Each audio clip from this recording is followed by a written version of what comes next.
Hvala svima koji verno prate naše emisije i žele da pomognu u radu naše produkcije. Nijedna zemlja nije tako skupo platila svoju slobodu kao Srbija. Kupite naše majice na sajtu balkaninfo.rs. Dobar dan, poštovani gledalci, u emisiji Intervju u produkciji Balkan Info, ja sam Tešte Šanović. Naš današnji gost je dr. Miloš Dimitrijević. Miloše, hvala ti što si gost u našoj emisiji. Pozdrav Tešo, hvala tebi. Drago mi je da sam ponovo ovde i evo kao što je mnogobrojna publika tražila, evo mene samog u emisiji, tako da pozdrav za sve vas koji ste to tražili. Jeste, pošto je bilo jako puno komentara da publika želi da te vidi samog u emisiji, pa ajde da počnemo od ovih najaktuelnijih tema. Da li će biti drugog talasa korone? Hoće sigurno. Znači, drugi talas je već negde isprojektovan, tako reći. Samo što, pre nego što pređem na taj drugi talas, ja bih da objasnim trenutnu situaciju i ono što je, ajde kažemo, poznato i ono što je negde spekulativno i nepoznato.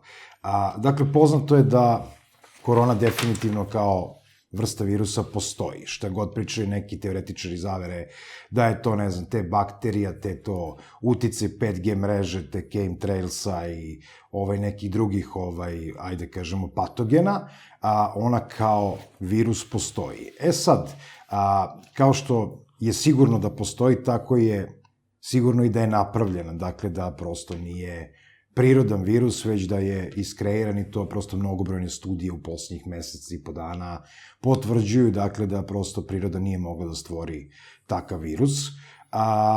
Tako da, kao što sam u nekim prethodnim emisijama već rekao, taj virus je prosto kreiran zarad ekonomskog udara. Znači, njegov cilj nije smrtnost populacije i generalno smrtnost populacije na planeti Zemlji nije velika u odnosu na broj zaraženih i svakako je manja, recimo, od pandemije gripa i svakako je manja od nekih drugih virusa koje postoje trenutno na planeti sa kojima se mi suočavamo iz godine u godinu. Dakle, imamo određene sezonske pandemije, kapljične virusne infekcije i tako dalje. Znači, sam virus je iskreiran zbog ekonomskih udara, pa je tako i naduvana priča. Mislim, moram da taj izraz iskoristim, naduvana, napumpana, hiperbolisana priča samog virusa i medijski se propagira, dakle, konstantna distanca da bi došlo do određene imunizacije u jednom trenutku. Dakle, opet dolazimo do pitanja vakcina i šta se sve krije iza vakcina. Drugi talas koronavirusa, ja verujem da će odpočeti negde od septembra, s tim što mi sada imamo takozvani međutalas. Znači, ovo sada što se dešava u Srbiji, dešava se kao neki međutalas, dakle, opet imamo takozvane pikove, odnosno vrhove zaraženih i to je upravo iz tog razloga što je predsednik Srbije Aleksandar Vučić organizovao izbore, i zahvaljujući tim izborima ovo je posledica. Dakle, to nije posledica nekakvih protesta koji su se dešavali ispred Skupštine i već, ne znam, nekakvih drugih aktivnosti demonstranata, već prosto posledica i predizborne kampanje, posledica izlaska na izbore, posledica svega u tom periodu što se tiče skupova. Dakle, jednostavno je on relaksirao, znajući da te izbore mora da održi, onda mi imamo ukidanje vanrednog stanja od 6. maja, dakle Đurđevdana 2020. godine i jednostavno jednu relaksaciju do 21. juna, gde se dešava svašta, znači od određenih utakmica počinju da rade klubovi, počinju da prosto rade svi ugostiteljski objekti, grad je pun, ljudi su se uželeli toga i imamo taj međutalas. I sad ja očekujem da će to trajati još nekih 10 dana i nakon toga će doći do određenog pada broja zaraženih. Ali ono što je, recimo, meni nepojmljivo potpuno, to je da epidemiolog Kon u nekom obraćanju, dakle, pitaju ga što znači tih 10.000 testiranih, mislim, koji je to broj, ko su ti ljudi koji su testirani, on na to kaže ne znam. Ja to ne znam da vam objasnim. Ne znam ko su ti zaraženi, ko su ti testirani, ne ume da se služi brojevima. Pa ako on ne zna, to je potpuno jedna besmislena stvar. Pa onda imate Dariju Kisić Tepavčević, koja kao šef kriznog štaba poziva ljude da izlaze na izbore. To je totalno sumanuto. Znači, pre toga pravimo distance, nemamo kontakt, samo izolacije, sve ostalo, a onda se pojavi gospođa Kisić i pozove da se izađe na izbore. Dakle, glavni krivac za ovaj međutalas i za povećan broj zaraženih nije niko drugi nego Aleksandar Vučić sa svim njegovim poltronima i prosto njegovim poslušnicima, pametnim idiotima ili prosto korisnim idiotima, bolje reći, među kojima je i ministar policije, među kojima je ministar odbrane u ovom trenutku i prosto mnogi drugi, ministar zdravlja. Znači, da sam na mestu ministra zdravlja, ja bih dao momentalnu ostavku, jer je ovo totalno nečuveno. A pominjao si da je virus planski stvoren. Da. Zbog čega i zašto? Ekonomski, već sam pominjao u jednoj od emisija, ne znam sa kim sam bio gost, da li je bio Dragan Petrović ili gospodin Pajević, on je stvoren kao ekonomski udar, ekonomska bomba i to je ono što mi sad trenutno vidimo. Dakle, uglavnom se pričalo da je Kina ta koja je na udaru, da su virus smislili, ne znam, Amerikanci kao protivnici Kineza ili neka druga sila tog okvira. Ja sam od starta pričao da je zapravo virus produkt Kineza, ali da postoji drugi nalogodavac. I onda sam insinuirao na Veliku Britaniju. Ja i sada smatram da Velika Britanija dobrim delom stoji iza toga i da je to neka vrsta triumvirata koja je prosto formirana izlaskom Britanije iz Evropske unije, dakle spajanjem sa Kinom, pošto svaka zemlja koja je bila pod komunizmom jeste prosto britanska tvorevina i Kina je još uvek pod komunizmom, isto tako i prosto Ruska federacija. Dakle, kompletna Ruska federacija je pod kontrolom Britanije, kao i prosto Kina, i to je taj novi triumvirat. Moje mišljenje je da Britanija želi da tim Brexitom prosto pokaže da je Evropa na brisanom prostoru. I na neki način je to uspela da pokaže određenim lobiranjem za vreme prvog talasa koronavirusa. Jednostavno mi imamo razjedinjenu Evropu, granice gde se opet prave kućice za granične prelaze, niko ne pomaže Italiji, niko ne pomaže Španiji, sutra će to dovesti do raspada Evropske unije. Kad kažem sutra, mislim u narednih par godina, to je prosto sigurno, jer šta Italija ima od Evropske unije? Osim neke glavobolje, dažbine i tako dalje, nema ništa. Tako ni Španija, tako ni prosto druge države tog kalibra i onda imamo recimo Grčku koja će za par godina da proglasi bankrot, da napusti Evropsku uniju, da će to biti samo domino efekat svega toga. Negde Britanci stoje i iza svega toga, jer njihov način delovanja jeste prosto uvek ekonomski. Oni će žrtvovati svoj narod, oni će žrtvovati svoje resurse da bi napravili nove resurse i da bi prosto se domogli vlasti. Nije to prvi put u istoriji. Znači, istorija nas uči, kad prosto pogledamo kako Britanija funkcioniše, ona funkcioniše na taj način.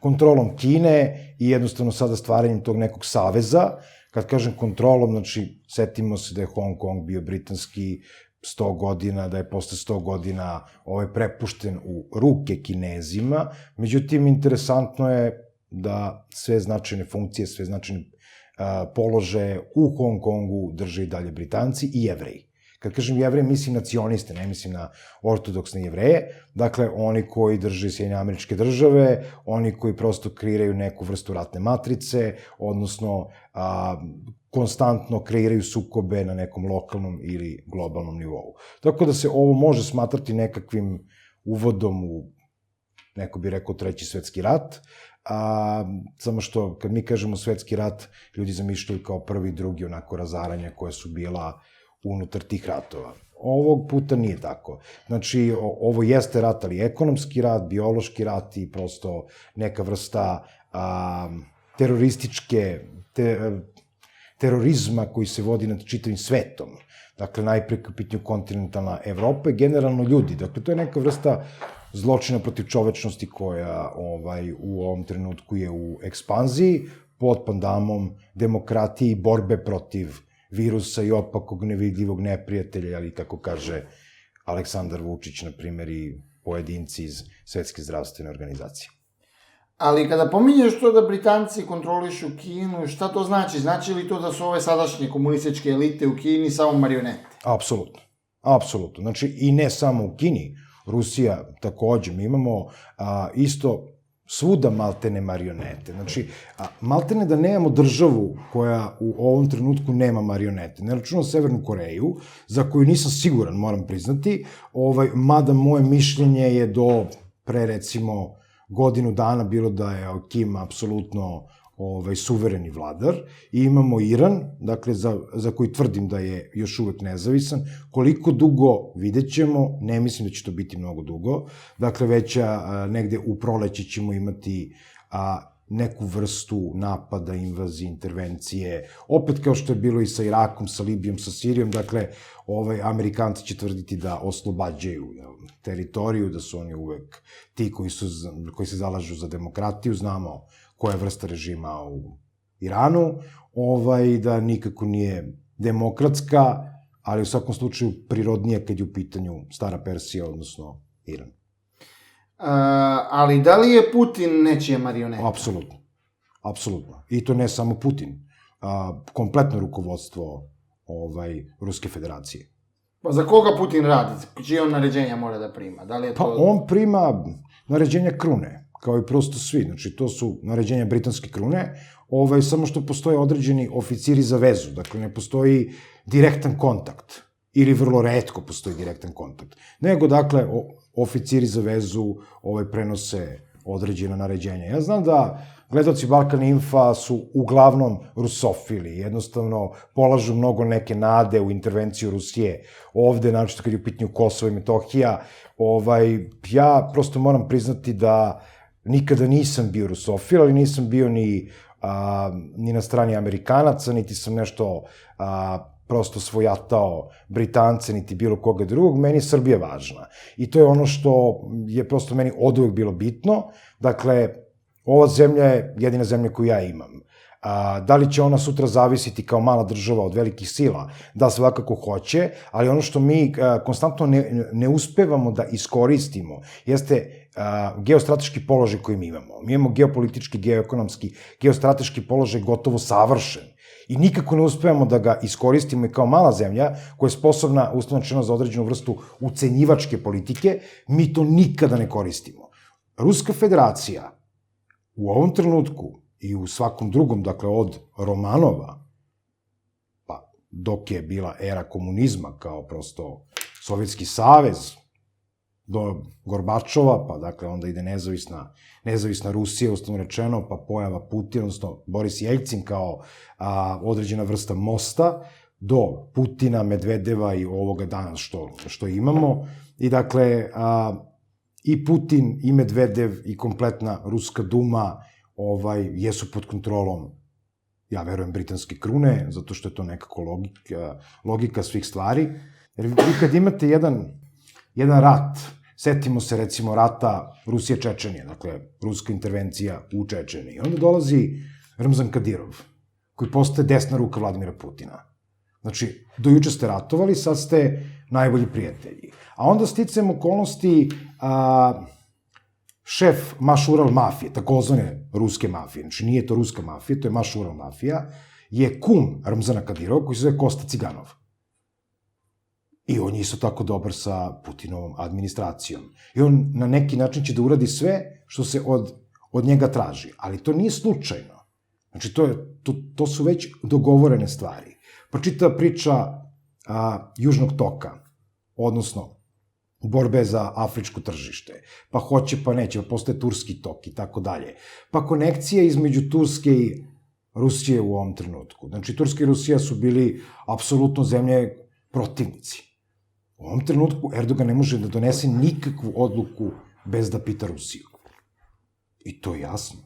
Da li zbog pokušaja državnog udara koje je iscenirano od strane Rusa, projektovana Amerikance i tako dalje, odnosno na određenu tursku elitu političku koja je disidentna, a nalazi se u Sjedinjenim Američkim Državama, to je sad sve stvar prikaza, sve stvar slike, iluzije, obmane koji će neko da izvrši. Kao i ova priča sa Aja Sofijom. Mislim, to je potpuno... Šta je suština pretvaranja Sofije u džamiju?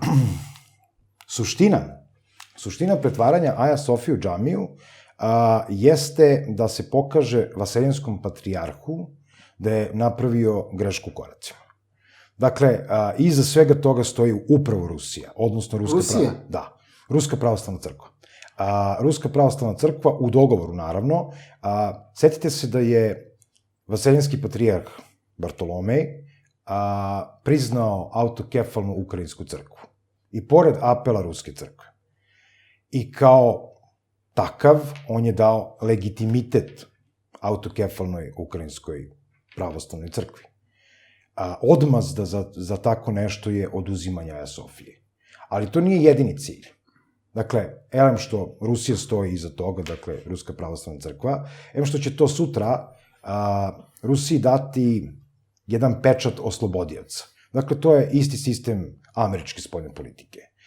Dakle, američka spoljna politika zavadi na određenoj teritoriji, kao što je bila bivša Jugoslavija, i onda se pojave kao mirotvorci.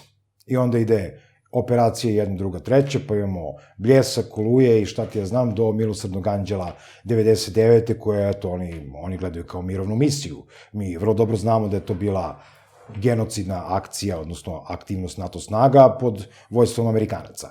Tako će biti i ovde. Dakle, Rusija će krenuti u jednom trenutku u strateški krstaški pohod. I prosto ići će na oslobađanje najveće svetinje Carigrada, odnosno Konstantinopolja, koja je zapravo čudo hrišćanske arhitekture Aja Sofija. Druga stvar je lokalna stvar Turske. Dakle, ovo je u pripremi iz nekih mojih bezbedonosnih krugova poslednjih 6 meseci. Priprema se turski ulaz u Aja Sofiju. Zašto je to važno? Erdoganu je potrebna podrška. Dakle, on je sam izjavio da onaj ko izgubi Istanbul, on gubi Tursku. Bez obzira na glavni grad Turske, znači pričamo o Istanbulu kao prosto strateškom gradu. On je izgubio Istanbul na posljednjim izborima i on ima određeno vreme da se pripremi za njega. Za određene verske fanatike, kojih je jako mnogo i u Istanbulu, Aja Sofija, odnosno pretvaranje Aja Sofije u džamiju, dakle, znači glas Erdoganu. I samim tim podrška Erdoganu. Ili kako oni kažu Erdogan, znači oni ne govore G, ali da bi prosto naši gledaoci znali, Erdogan se sprema za te izbore i ovo je potez predizborne kampanje. Ovo je Vučićevih 100 evra. Samo što u ovom slučaju je to sa mnogo većim stilom. Znači, to je to. To je kampanja koju Erdogan vrši, naravno, u dogovoru i sa Vladimirom Putinom, u dogovoru sa Ruskom federacijom, u dogovoru sa nekim većim silama bez kojih nikako ne bi mogao da opstane, dakle, pravi ovaj potez koji će se sutra odraziti na te izbore. Da li to znači da su Erdogan i Putin u nekakvom vrstu dila? Pa da, malo pre sam rekao, da, mislim, svakako, oni su prinudni saradnici, nužni saradnici, nije da se oni nešto vole, mislim, u politici nema ljubavi, znači, naročito ne u međunarodnoj politici. I to je ono što naš narod neće da shvati. Znači, ne želi, neće da shvati. Kaže, mi smo prijatelji, mi smo sa Rusima prijatelji, sa Grcima, ma možda kao narod. I to niko ne dovodi u pitanje da li ruski narod voli srpski narod i obrnuto. To nije pitanje, ali politika je stvar interesa. U politici emocija nema. Onoga trenutka kada u politici se nađu emocije, ta politika gubi bitku. I to je vrlo klizav teren. Pošto smo sad pomenuli se zanimljivu stvar, pre nego se vratimo na ovu temu koju smo pričali, pominjao si Balkan, pominjao si Grke. Ko smatraš da može da bude Srbiji u našem okruženju, regionu, strateški neki partner da se oslonimo? Strateški partner? Rumunija zasigurno, zato što tu imamo i prosto podršku vlade i s druge strane nekakvu istoriju da nikada nismo ratovali sa njima i podršku rumunskog naroda. Koliko god mi njih ni podaštavali, koliko god govorili da su oni nekakva beda, sirotinja, cigani, kako smo ih već okarakterisali. Govore ljudi koji nisu nikad bili u Rumuniji u zadnjih 10 godina. Tako je. Rumunija je ozbiljna zemlja, ozbiljno velika zemlja, ozbiljno tržište, ekonomski jača nego Francuska i to je nešto što prosto ljudi ne znaju, svakako jača od Španije. prosto, Rumunija je u ovom trenutku možda jedna od najozbiljnijih zemalja Evrope. Neozbiljnija ekonomski od Nemačke ili Švajcarske, ali i to se menja. Rumunija bi bila naš idealan strateški partner u svakom slučaju. Što se tiče nekakvih, ajde kažemo, odbrambenih aktivnosti, trebali bi da se okrenemo prema Mađarskoj. Svakako da se udaljimo od bilo kakve vrste politike ili politikanstva. Crne Gore, Makedonija, to su potencijalna žarišta i bit ćemo uvučeni u tu vrstu sukoba svakako ukoliko se budemo mešali. Ja znam da narod ne može da ostane neutralan zato što istorija je ta koja vezuje to i nekakva krvna srodstva i onda će reći svaki pravi Crnogorac će reći da je Srbin, je li tako? Tako da ja bih odustao od toga. Bosna i Hercegovina može biti ekonomski partner u nekom obliku, ali ne sada. Možda za neki godinu dana i mislim to kraj postojanja Bosne i Hercegovine nakon toga. Sad, naš idealan strateški partner u okruženju, pored Rumunije, kažem, bezbedonosno Mađarske, zbog te neke ostupnice severa i generalno Evropske unije, ne postoji.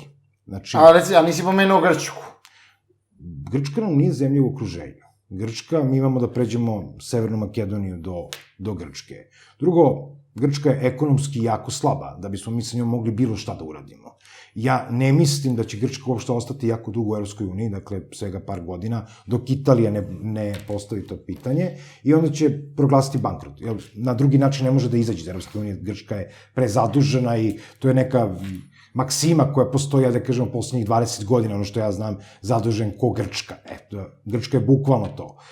Mi sa Grcima ne možemo da ostvarimo bilo kakav ekonomski značajan rast ili ekonomski značajne privredne poteze koje bismo mi vukli, ali mislim da treba da se okrenemo Rumunima. Definitivno kad su zemlje u okruženju.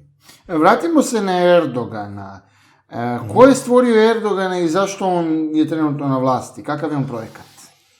Mislim da bi to pitanje trebalo postaviti najvećem stručnjaku za Erdogana i generalno za Tursku u ovom trenutku, to je profesor Darko Tanasković. Dakle, profesor Darko Tanasković je pisao jednu knjigu koja se zove Neo-otomanizam, u kome prosto navodi da je taj neo-otomanizam jako sličan erdoganizmu, ili kako ga on prosto naziva, pod navodnicima, dakle da je to stvaranje nekakve nove turske imperije sa tim nekim liderom koji je ala sultan, da kažemo, odnosno na neko otomansko carstvo ili prosto u nekom rangu ajatolaha ili šaha kad je u pitanju Iran. Ono što je Erdogan uspeo da odbrani, to je da Turska ne bude zemlja šerijata.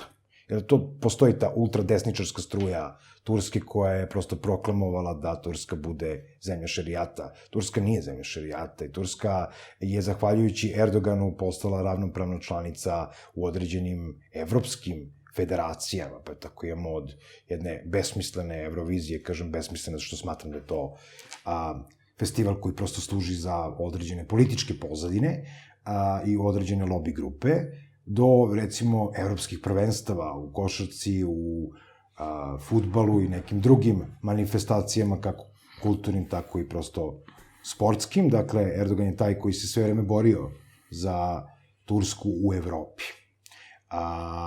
Ko je stvorio Erdogana? Erdogana je izrodila situacija. Erdogana je izrodila ista situacija koju je prosto napravila Vladimira Putina. Dakle, zemlja u određenom beznađu. I sad treba naći adekvatnu figuru koja će nešto da učini po tom pitanju. To je prosto stvar velikih sila ili ljudi koji stoje iza tih velikih sila, dakle oni koji donose određene odluke. Procena je njihova bila, dakle, stvaranjem Erdogana, kao što su decenijama stvarali Makrona, kao što su decenijama prosto stvarali neke druge lidere Evrope, uslovno lidere, koji su svi u istoj liniji. Dakle, evo, Angela Merkel je 20 godina na vlasti. Nije to slučajno. Znači, jednostavno, Angela Merkel je isprojektovana da tu dođe. Imali smo pre toga Gerharda Schrödera u Nemačkoj. Znači, ista je priča i sa Erdoganom. Erdogan je neko ko mora da obavi zadatak. Slobodan Milošević je bio neko ko je bio doveden od strane Zapada, i to više nije tajna, da obavi određene zadatke. Onda kad je počeo da biva malo neposlušan, onda su rešili da ga smene. Pa je ta smena trajala. Pa se prvo malo pretilo, pa se onda uozbiljilo, pa je onda smenjen, pa je onda imali smo jedan period DOS-a, koji eto tako opet imamo Zorana Đinđića kao prosto velikog državnika koji nije uspeo to da pokaže za te 3 godine, ali jednostavno onog trenutka kad se okrenuo protiv tog plana i kad je u pitanju Kosovo i Metohije i neke ekonomske mere i tako dalje, bio je likvidiran. Ja uopšte ne mislim da je njega likvidirao, ne znam, Zvezdan Jovanović ili Zemunski klan ili šta znam, zbog nekakvog uticaja, obračuna protiv narkomafije ili ne znam nija kako. To sigurno nije. Znači, tačno se vidi ta promena kada Zoran Đinđić jednostavno izlazi i govori kako Kosovo i Metohija je sasvim deo Srbije, kako on mora biti odbranjen na taj način, posle razdvajanja Srbije i Crne Gore. Dakle, mi imamo jedan drugi nastup Zorana Đinđića i vrlo brzo njegovo sklanjanje. I meni je žao što to prosto ljudi često ne vide, nego je on u senci Demokratske stranke, koja je kasnije pravila određene vrste faulova koje nije sebi smela dopusti, i ovo sad što imamo od Demokratske stranke samo posledice. Dakle, posledice su i Lutovac, i Balša Božović i svi neki drugi ljudi koji su tu. Gospodin Miroljub Petrović, recimo, kad komentariše te događaje u nekim svojim videima iz 2006. tvrdi da je to bio u stvari sukob između masona i jezuita. Gde? Pa taj sukob između Zorana Đinđića i Koštunice, između, ne znam... Zoran Đinđić nije bio mason. Zoran Đinđić je bio malteški vitez. Znači, to je ono što trebaju i da znaju. Koštunica nije bio nigde. Znači, što se tiče tih udruženja, i tako da kažem, ili prosto organizacija. Dakle, Koštunica nije pripadao, niti pripada jednoj masonskoj loži, da sam ja upućen. Ne pripada određenim redovima tog tipa i jednostavno, da li on ima ljude koji stoje iza njega, ja ću vam reći da, ima. Da li postoje određene grupacije koje stoji iza njega, da, ali nisu ni masoni, ni templari, ni malteški vitezovi, ni bilo što slično. Jezuiti su takozvana levica rimokatoličke crkve. Desnica je Opus Dei. Ta levica teško da će stajati iza Vojislava Koštunice. Ali nesporna je njegova moć i njegov uticaj. Evo, koliko dugo njega već nema u aktualnoj vlasti, malo su ljudi zaboravili ko je on. Kad se sete neke 2000 nekog 5. oktobra i onoga nema drugog kruga, sete se i tog Koštunice. Zaboravljaju posle 2008. 9. i tako dalje. Jednostavno, ja tvrdim da Vojislav Koštunica i sada vuče određene konce kad je u pitanju Aleksandar Vučić. Znači da je on tu imao jak uticaj. Apsolutno. Bez daljnjeg. I on i Dragoljub Mićunović. Dragoljub Mićunović, ovo je vrlo zanimljivo. Tako je. Dragoljub Mićunović je taj, možda ljudi ne znaju, ali njegove kompanije, dakle njegove firme koje postoje za uvoz medicinskog materijala su ključni igrač na ovom tržištu. Tako da se izrazim. Znači, kad je u pitanju medicinski materijal, sanitet, sve što ima veze sa time, sa ogromnim aparaturama, Dragoljub Mićunović je broj 1. Znači, kompanije za kojih on stoji. I strateška partnerstva sa određenim kompanijama. I to nemojte da vas čudi uopšte. Čovek koji se povuče iz politike na taj način, bez obzira na broj godina, isto kao je prosto Vojislav Koštunica. Znači da je obezbedio sebi cilj, on je napravio cilj. Taj cilj nije bila večna vlast. To imamo samo kod umobolnih ljudi, tu vrstu večne vlasti. Ili prosto ucenjenih. Ja možda i kombinacijom iste. Možda jednostavno neko projektovo, neko je profilisao ovog trenutnog faraona na vlasti, kao dobar materijal, jer ima određenu vrstu dijagnoze, ali nije moje da pričam to, znači jednostavno postoje stručni ljudi koji će to da objasne, i jednostavno dovoljno je involviran i dovoljno inteligentan da prosto ima toliki ego da mora da ostane na vlasti. Mada, krenuo je sa tom izlaznom strategijom. Polako, verovatno prinuđen, vidjet ćemo kako će se to odvijati. Dakle, ja ono što tvrdim, i sve tvrdim iz astroloških prognoza i prosto nekakvih političkih analitika, Aleksandar Vučić ostaje na vlasti još 2,5 godine. 2,5 godine? Da. Znači, sigurno 2,5 godine, možda i 2 godine i 8 meseci, ali ovo sada je njegov početak kraja. Dakle, mi se svi sećamo prosto Slobodana Miloševića. Dakle, početak kraja Slobodana Miloševića, neko bi rekao 9. mart, ali zapravo 96. 96. 97. godina, imamo onaj lex specialis, one izbore, studentske proteste i tako dalje. Dakle, to je bio početak kraja Slobodana Miloševića. On je od 9. marta još mogao da se vrati, ali ovo je bilo nepovratno. Tako imamo i sada kad je u pitanju Aleksandar Vučić. On na izgled, odnosno njegova partija, na izgled ima apsolutnu vlast u parlamentu. I on kao predsednik, i to izgleda kao apsolutna podrška. Međutim, to je, kao što sam rekao u nekoj od prethodnih emisija, to je jedva 37%. I to nabildovanih. Znamo na koji način, kojim sistemima se prosto bilduje to. Ali sa astrološke strane, Aleksandar Vučić, inače, ribe u horoskopu, poznak rak, ima mesec u Vodoliji. I on se nalazi u jednom periodu koji astrolozi nazivaju sade sati. Naročito, recimo, sideralni astrolozi, oni znaju šta je to. Dakle, kada Saturn se nadvije nad mesecom. Jako jedan težak psihološki period. Ali, pored toga, to je period koji vam svakako neće dopustiti da se tako lako sklonite. Dakle, 2,5 godine boravka Saturna nad tim mesecom svakako neće dopustiti se on u potpunosti povuče. Iako je on krenuo sa tom izlaznom strategijom. Ja za tu izlaznu strategiju znam poslednjih 5 godina. 5 godina? Da. Znači, izlazna strategija je vrlo jednostavna. Sklonim se sa čela sopstvene partije. Evo, najavio je to baš. Tako je. A ja sam to najavljivao još pre 2 godine, da će se desiti nakon parlamentarnih izbora. Dakle, on se sklanja sa mesta predsednika svoje partije, ostaje samo predsednik građana, odnosno predsednik Srbije, a SNS se cepa na 2 dela. Znači, to je normalno. To su partije koje se prave takozvane liderske partije. Dakle, momentalno se traže novi lideri, opet nesposobni gledaju jednostavno pređašnjeg lidera, to se desilo i sa SPS-om između ostalog. Dakle, imali smo cepanje na Bjelicu i na Dačića, sa Demokratskom strankom, znači posle ubistva premijera Đinđića, odlazak Čedomira Jovanovića, odlazak stvaranja LDP-a, Zorana Živkovića i tako dalje. To su takozvane liderske partije. To će se desiti i sa SNS-om. Međutim, to je samo privid. I dalje ostaje potpuna kontrola Aleksandra Vučića. I on u parlamentu ima i poziciju i opoziciju. Mandat najverovatnije daje Aleksandru Šapiću ili nekoj marioneti iz njegove partije, i prosto pravi jednu široku koaliciju zastupljenih svih partija, kako manjinskih, tako i prosto većinskih unutar te vlade. I to je neka vrsta prelazne vlade. Međutim, ono što će on zadržati, to je uticaj i na poziciju i na opoziciju.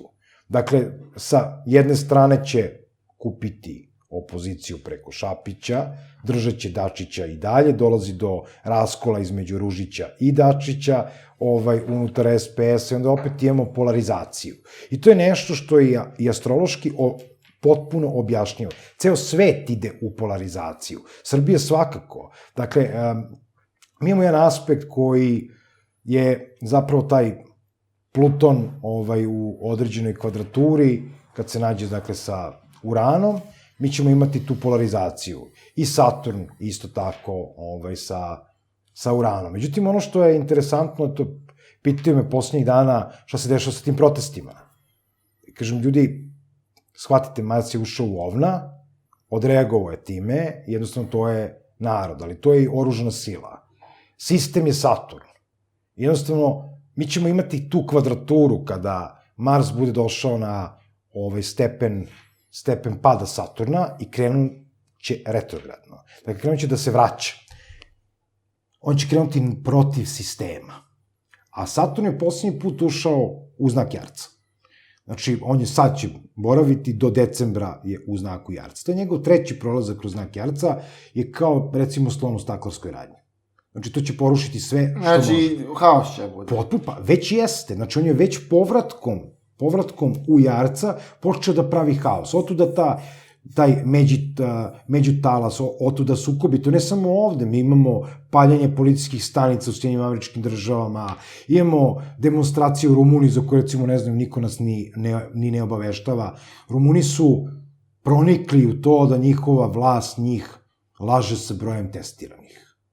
Znači, i jednostavno, prosto matematikom, izračunali se da je broj testiranih koji je prosto vlada rekla da je testirala na nekom dnevnom nivou, nije moguće. Nikako nije moguće. Znači, da je on daleko manji. I samim tim je krenuo sukob. Mi ćemo vrlo brzo imati, mislim, ovo što se dešava u Crnoj Gori, ili tako? I to je isto stvar koju treba prokomentarisati. Pored toga, imamo spremanje sukoba u Makedoniji, imamo spremanje sukoba unutar Bosne i Hercegovine. Evo, Milorad Dodik, posljednji nastup koji smo mi mogli da vidimo, najavljuje secesiju Republike Srpske od Bosne i Hercegovine, svakako. Znači, samo je pitanje vremena. I onda uslovljava po pitanju Kosova. Odnosno, Kosovo i Metohije kao južne srpske pokrajine, ako se proglasi nezavisnost, istog trenutka se dešava secesija Republike Srpske. Od strane Bosne, odnosno Federacije. Tako da, sve ono što ćemo imati, to je negde druga polovina septembra. Dakle, Mars kreće negde 10. 11. septembra retrogradnim hodom i jednostavno u tom kvadratu sa Saturnom, sa Plutonom, sa Jupiterom koji se šut nalaze u znaku Jarca, jako je važan za ovo podneblje. Dakle, ja očekujem podelu oružanih snaga Srbije. Dakle, očekujem da se desi da jedan deo vojske stane uz narod koji će u tom trenutku krenuti sa masovnim protestima. Evo, već sada se formira jedna organizacija, narod će imati prilike uskoro da vidi kako se to zove, ona će se jednostavno zvati Freedom, odnosno Sloboda. Znači, formira se jedna neformalna grupa koja će predvoditi čitavu priču tih protesta i biti jako značajna od septembra pa nadalje kada će se formirati ta neka kritična masa. Dakle, naravno sa onom najavom vakcinacije, odnosno obavezne imunizacije, naročito dece od 3 do 9 godina, niko na to neće pristati. Dakle, postoje stvari sa kojima Aleksandar Vučić i njegov režim ne sme više da se šali. To je uvođenje policijskog časa, bez daljnjeg, jer kad se to spomenulo, znači, krenula je ta stihijska pojava naroda na ulici istog dana, odnosno da ne kažemo u nekih narednih sat vremena, potom i obavezne imunizacije, prinudne imunizacije, sa time isto tako ne sme se šali, i ne sme se šali sa pričom Kosova. E sad, s obzirom da je negde već dogovorena ta čitava priča potpisivanja nezavisnosti južne srpske pokrajine, odnosno stvaranje država Kosova, jednostavno, pitanje je samo na koji način će se zamazati oči narodu. Da li će to biti na nekom ekonomskom nivou ili će se to desiti prosto na dnevno-političkom, pa će se organizovati određeni protesti zbog nečeg drugog, a ovo će proći u senci, što je već sad pokušano. Znači, čitava ova priča protesta, pa sukoba sa policijom, pa jednostavno tenzije koje su se pravile, pokušano je onog trenutka kad je Vučić otišao u Francusku. Znači, drugi talas dolazi na jesen. Pre nego što obradimo to, možeš li nam reći nešto o ovim protestima u SAD-u? Pomenuo si da su oni isto deo... Teledirigovani. O čemu je reč? Oni su teledirigovani. Pa, to je prosto način da se istestira kriza koja dolazi. Dakle, mi ulazimo u jedan period recesije koja nam je sigurna. Znači, taj period recesije, recimo, astrološki se vidi od novembra ove godine i recimo da ima jednu, ajde kažemo, krivu koja raste do nekog marta. Zašto je novembar važan? U Sjedinjenim Američkim Državama imamo izbore. Trump i Trumpova administracija se sve vreme trudi da održi akcije. Potpuno je nevažno sve ostalo. Ishod koronavirusa je nebitan ukoliko američke akcije i dalje imaju tendenciju rasta ili makar stagnacije. Ne smiju da uđu u fazu pada. I one ne ulaze u fazu pada. One rastu. I dalje. I to je osnova svega. Zašto? Prosečan Amerikanac, on ne gleda komu je na čelu države. On gleda svoj novčanik, svoj džep. i kako mu je bilo prošle godine u odnosu na ovo. Iako je sada stanje krizno, on opet gleda isto. Dakle, ovo je pokušaj da se na određen veštački način obore akcije, a s druge strane imamo pokušaj Trumpove administracije da ih veštački obdržava. I to su milijarde i milijarde naštampanih dolara od strane Feda i tako dalje, jednostavno kojima se drži kurs. I to je ono što se i nama dešava. A možete pitati Jorgovanku Tabaković. Mi smo potrošili milijarde evra i sada ih isto tako mi štampamo dinare da bi veštački održavali kurs. Mi konstantno veštački održavamo kurs dinara. I naša recesija, koja će se neminovno desiti u tom periodu, novembar, mart, znači mart 2021. napravit će potpuni haos. Goru situaciju nego 93. Čeka nas velika ekonomska kriza. Pa, ekonomska kriza je već tu. Znači, vi imate 47 miliona otpuštenih radnika u svim američkim državama. Kada vi imate, evo, doći brzo 31. oktobar. To je onaj krajnji rok dokle određeni zaposleni moraju biti zaposleni zato što se uzela pomoć države i tako dalje. Kada imate 150.000 nezaposlenih ljudi koji su u tom trenutku ostali bez posla u Srbiji, da li vi shvatate koliki broj firmi će se ugasiti? Znači, pričamo o malim i srednjim preduzećima, koliko je velika industrija na gubitku, koliko ozbiljne kompanije poput Mercedesa su na ozbiljnom gubitku. Znači, gubici su takvi da je ekonomska kriza već tu. Samo kad bude doći to hladnije vreme, uslovno rečeno, znači dolazi septembar, oktobar i mi imamo potpuni kolaps. Mi imamo drugi talas, mi imamo sezonu gripa, kao prosto vrsta bolesti, onda imamo glad zbog nezaposlenosti i jednostavno pad svih mogućih cena, pad akcija, imamo recesiju, devalvaciju dinara, konkretno i prosto nekih drugih moneta prema kojima se ravnamo i slabu kupovnu moć stanovništva, to će stvoriti sukobe. Znači, to je jednostavna matematička formula koju nisam ja izmislio, ja se prvi put čuo kod Mao Tse-tunga, dakle da bolest rađa glad, glad stvara rat. I to je ona formula koju mi danas imamo. Kod Trumpa je situacija do izbora. Znači, treba obdržati američke akcije i prividno američki standard do izbora. Da bi se desio njegov reizbor, koji će se 99% desiti. Znači, moja projekcija i astrološka i na svaki drugi način jeste reizbor Trumpa 99%. Znači, jedno ako se nađe bolji kandidat, poslušniji kandidat, koji će možda u nekom posljednjem trenutku biti izvučen. Ali ne Biden. Ne. Znači, ako je to Biden, Trump dobije. Zašto? Šta fali Bidenu? Pa, ja bih rekao sredina i krajevi. Znači, fali mu sve. On nema renome američkog predsjednika. Niti dovoljno dobar u strateškoj politici, niti je dovoljno dobar u nacionalnoj politici, niti je neko ko je za primer američkim porodicama, niti je prosto neko ko bi mogao da se okarakteriše kao značajan lider Amerike. Američka nacija jednostavno voli ljude koji su po pesu, voli određene formatirane ljude. Trump izlazi iz tog klišeja. On je dobar biznismen i to je ono što je Amerikancima najvažnije. On ima svoj novac, on investira svoj novac, on je dobar biznismen. Ako je uloži u kampanju, sutra će uložiti u zemlju, sutra će jednostavno Ameriku dići iz toga. I Trump to odlično balansira sada. Biden to ne bi znao.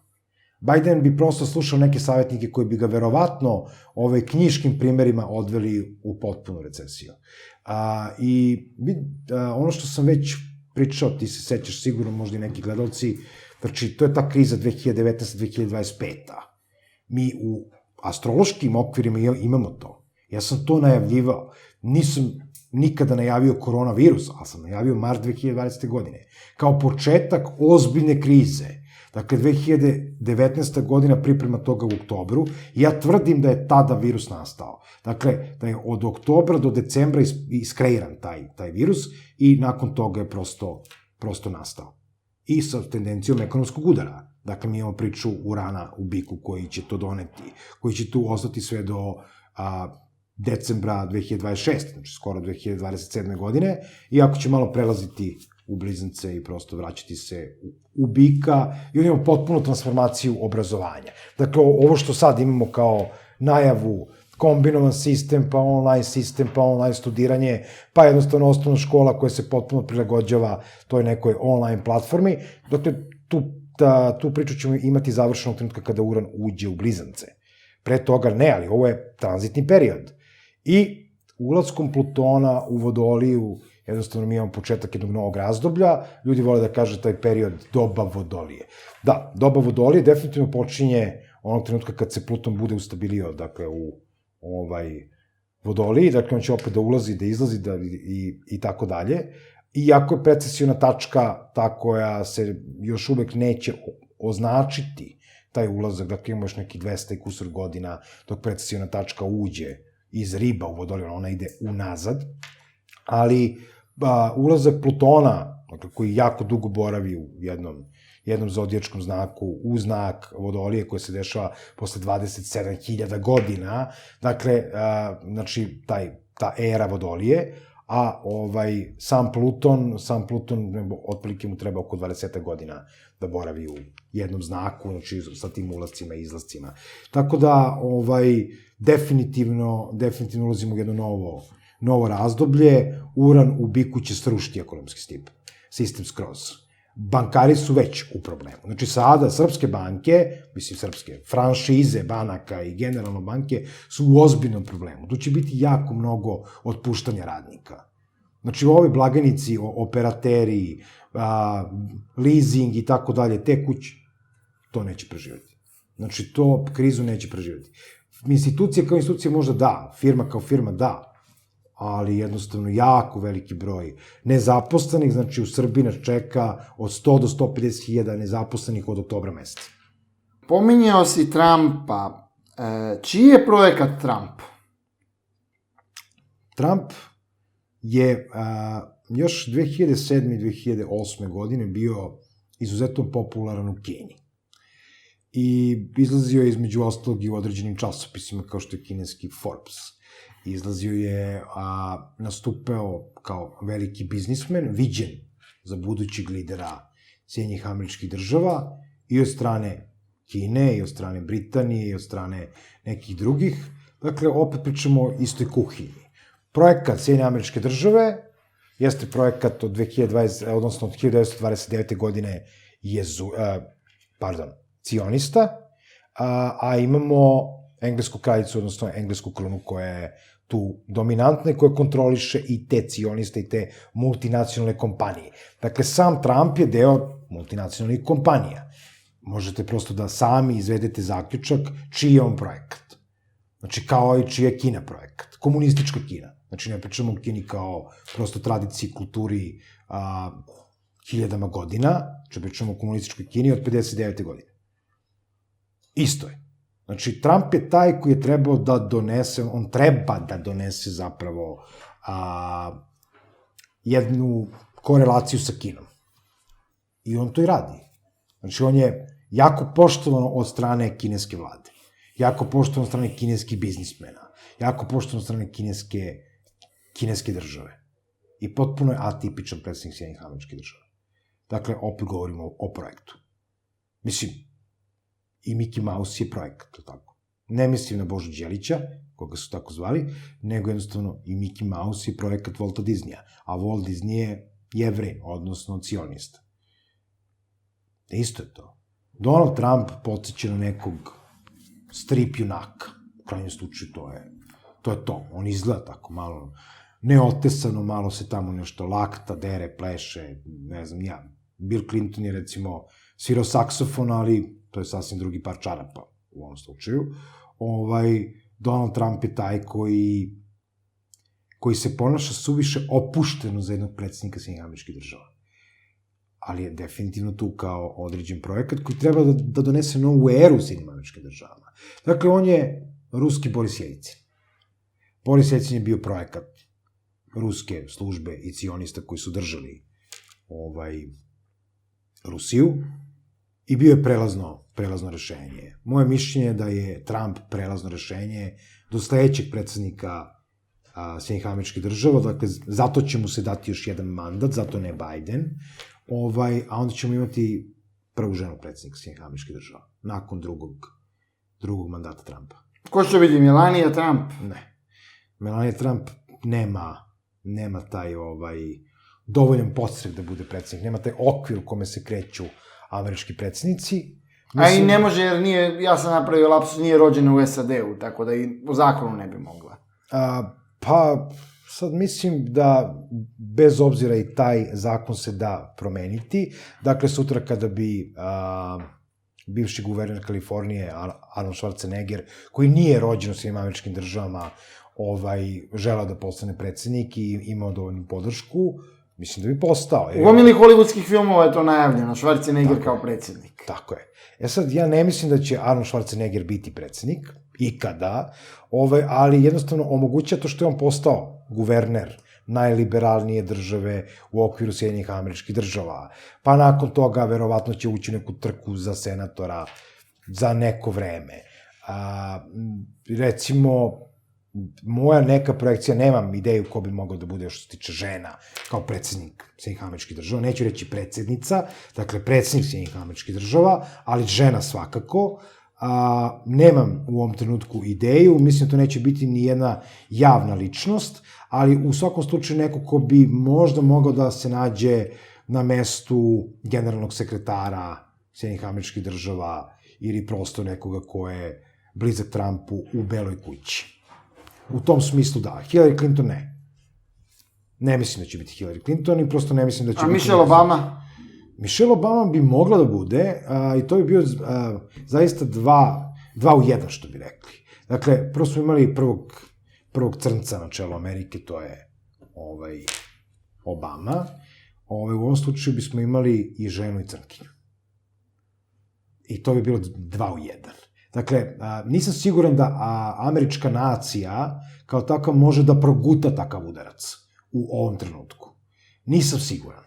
Ali da se steknu uslovi za tako nešto, da sigurno kroz izvesno vreme, kao što recimo pre 15 godina ste mogli da zamislite da će jedan Barack Obama biti predsednik Sjedinjenih Američkih Država. Iako je njegov horoskop to najavljivao i mislim i knjigu koju je on napisao Snovi moga oca, između ostalog govori upravo o tome. Ono što je sigurno, svet se menja, Sjedinjene Američke Države se definitivno menjaju i jednostavno ekonomski kolaps u Sjedinjenim Američkim Državama dešava se od Nove godine. Dakle, posle Božića. Ovo će biti poslednji miran Božić koji će imati Sjedinjene Američke Države do 2027.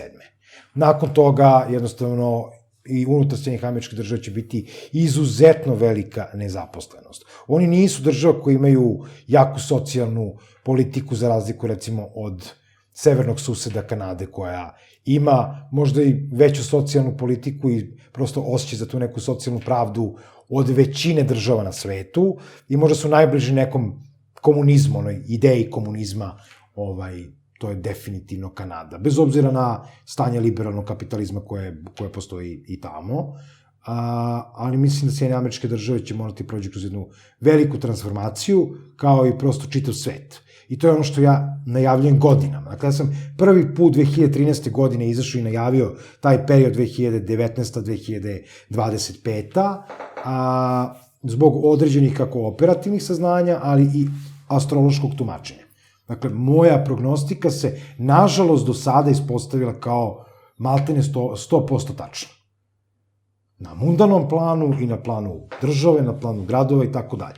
I mislim da ni ovoga puta neću odstupiti mnogo, onda neko kaže ti zastrašuješ narod, ti si surov, ti si ovakav, onakav. Ja ne zastrašujem. Ja sam samo realan. Ja plivam u realnim okvirima i oni koji me jako dobro poznaju, znaju da sam ja često i optimista bez pokrića. Dakle, pokušavam da tom nekom dozom optimizma opskrbim kako ljude oko sebe, tako i da prosto uradim nešto kreativno. Dakle, da se napravi nešto što bi bilo konstruktivno i kreativno, ne samo destruktivno. Mislim da Sjedinjene Američke Države polako su na zalasku jedne ere. To je s moje tačke gledišta sigurno, dakle, pošto se njihovo sunce nalazi u znaku raka, pa onda imamo taj ascendent na Betelgezu, znači imamo čitavu jednu plejadu planeta iz opozicije, dakle iz znaka Jarca koji u ovom trenutku završava tu čitavu misiju i najugroženije države su upravo one koje odgovaraju simbolici Jarca, da se nalazi i Srbija, i opozitni znak raka, dakle i prosto kvadratni znaci ovna i vagi. Svakako će Nemačka, Italija će biti ugrožena tim nekim drugim talasom, ovog puta ne sever, nego jug Italije. Mislim da ćemo imati tu kontrolisanu pandemiju i da kod nas neće to toliko biti drastično u odnosu na neki ostatak sveta, na islamski svet naročito, iz nekih astroloških okvira, mislim da je Bliski istok taj koji će biti jako ugrožen u narednim godinama. Odnosno, siguran sam u to. Znači, mi ćemo imati polarizaciju društva i to je ono na što treba spremiti ljude. Problem sa Srbijom je elementarna nepismenost. Znači, ovaj narod može se ljuti kogod hoće. Znači, to je jedna socijalna disfunkcija. Mi imamo elementarnu i faktografsku nepismenost. I prosto imamo fakultetski obrazovane ljude. Imamo ljude koji su funkcionalno nepismeni. Dakle, imamo ljude koji ne razmišljaju svojom glavom, koji jednostavno se vode nekim teorijama zavere, koji pričaju opet o tim uticajima 5G mreže, pričaju o nekim lošim uticajima, opet nas zaprašuju, opet ovo, opet ono. Ja ne sumnjam da je to tako. Znači da ta zaprašivanja, ti chemtrailsi, oni postoje, skoro je izašao neki snimak gde jedan avion izbacuje ogroman crveni dim, i to su low cost kompanije, to je sistem zaprašivanja preko low cost kompanije, odnosno ne zaprašivanja, to je izbacivanje određenih otpada, ali to nije ciljno zaprašivanje, ne, niko ne zaprašuje ciljno Srbiju, građane Beograda, Novog Sada i tako dalje. Znači, to se radi na nekim otvorenim područjima zemalja koji su to potpisale. Ja ću podsjetiti da je Srbija, nažalost, potpisala 2012. godine, te predsednik bio Boris Tadić. Znači, 2012. godine je potpisan taj dopunjeni sporazum. O tome da se ovde izručuje nekakav otpad. Šta tačno piše u tom sporazumu, ja to nisam video. Ali sam imao prilike od određenih ljudi koji su bili u Tadićevoj administraciji da dobijem informaciju da je to potpisano. I mi smo zemlja potpisnik. I nismo jedina. Imamo i Hrvatsku koja je isto tako potpisnik. I Crnu Goru i tako dalje. Gde se to izbacuje? To je nekakav otpad, dakle, koji se stavi u onaj kargo prostor. I zato vi u low cost kompanijama nemate mogućnost da imate kargo. Ili ako ga doplaćujete, on se papreno plaća. I onda vam zato karta, recimo, Niš-Valeta, Valeta-Niš košta 40 evra. Mislim, tu nema novca dovoljno ni za gorivo. Tamo i nazad. Ali jednostavno imaju stimulaciju zbog izručivanja te vrste otpada. Ali opet kažem, mi imamo ovde funkcionalnu nepismenost, fakultetski obrazovnih ljudi koji su daleko od intelektualaca. To su stvari koje mi moramo da razgraničimo. Mi nemamo kulturnu elitu, mi nemamo političku elitu, ja stalno govorim, znači trubim na tu temu kako nama potrebna politička elita koja nije ucenjiva, a za to mora se stvore uslovi od intelektualne, odnosno akademske elite, preko društvene elite, do određenih drugih sistema vrednosti koje mi treba da vratimo kao narod.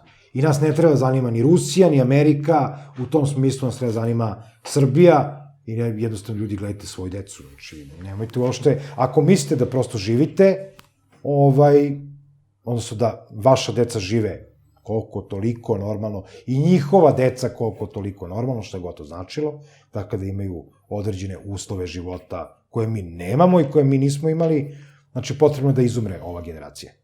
I moja generacija. Znači, mi smo mrtvi, samo to nama još niko nije javio. To je moje viđenje stvari.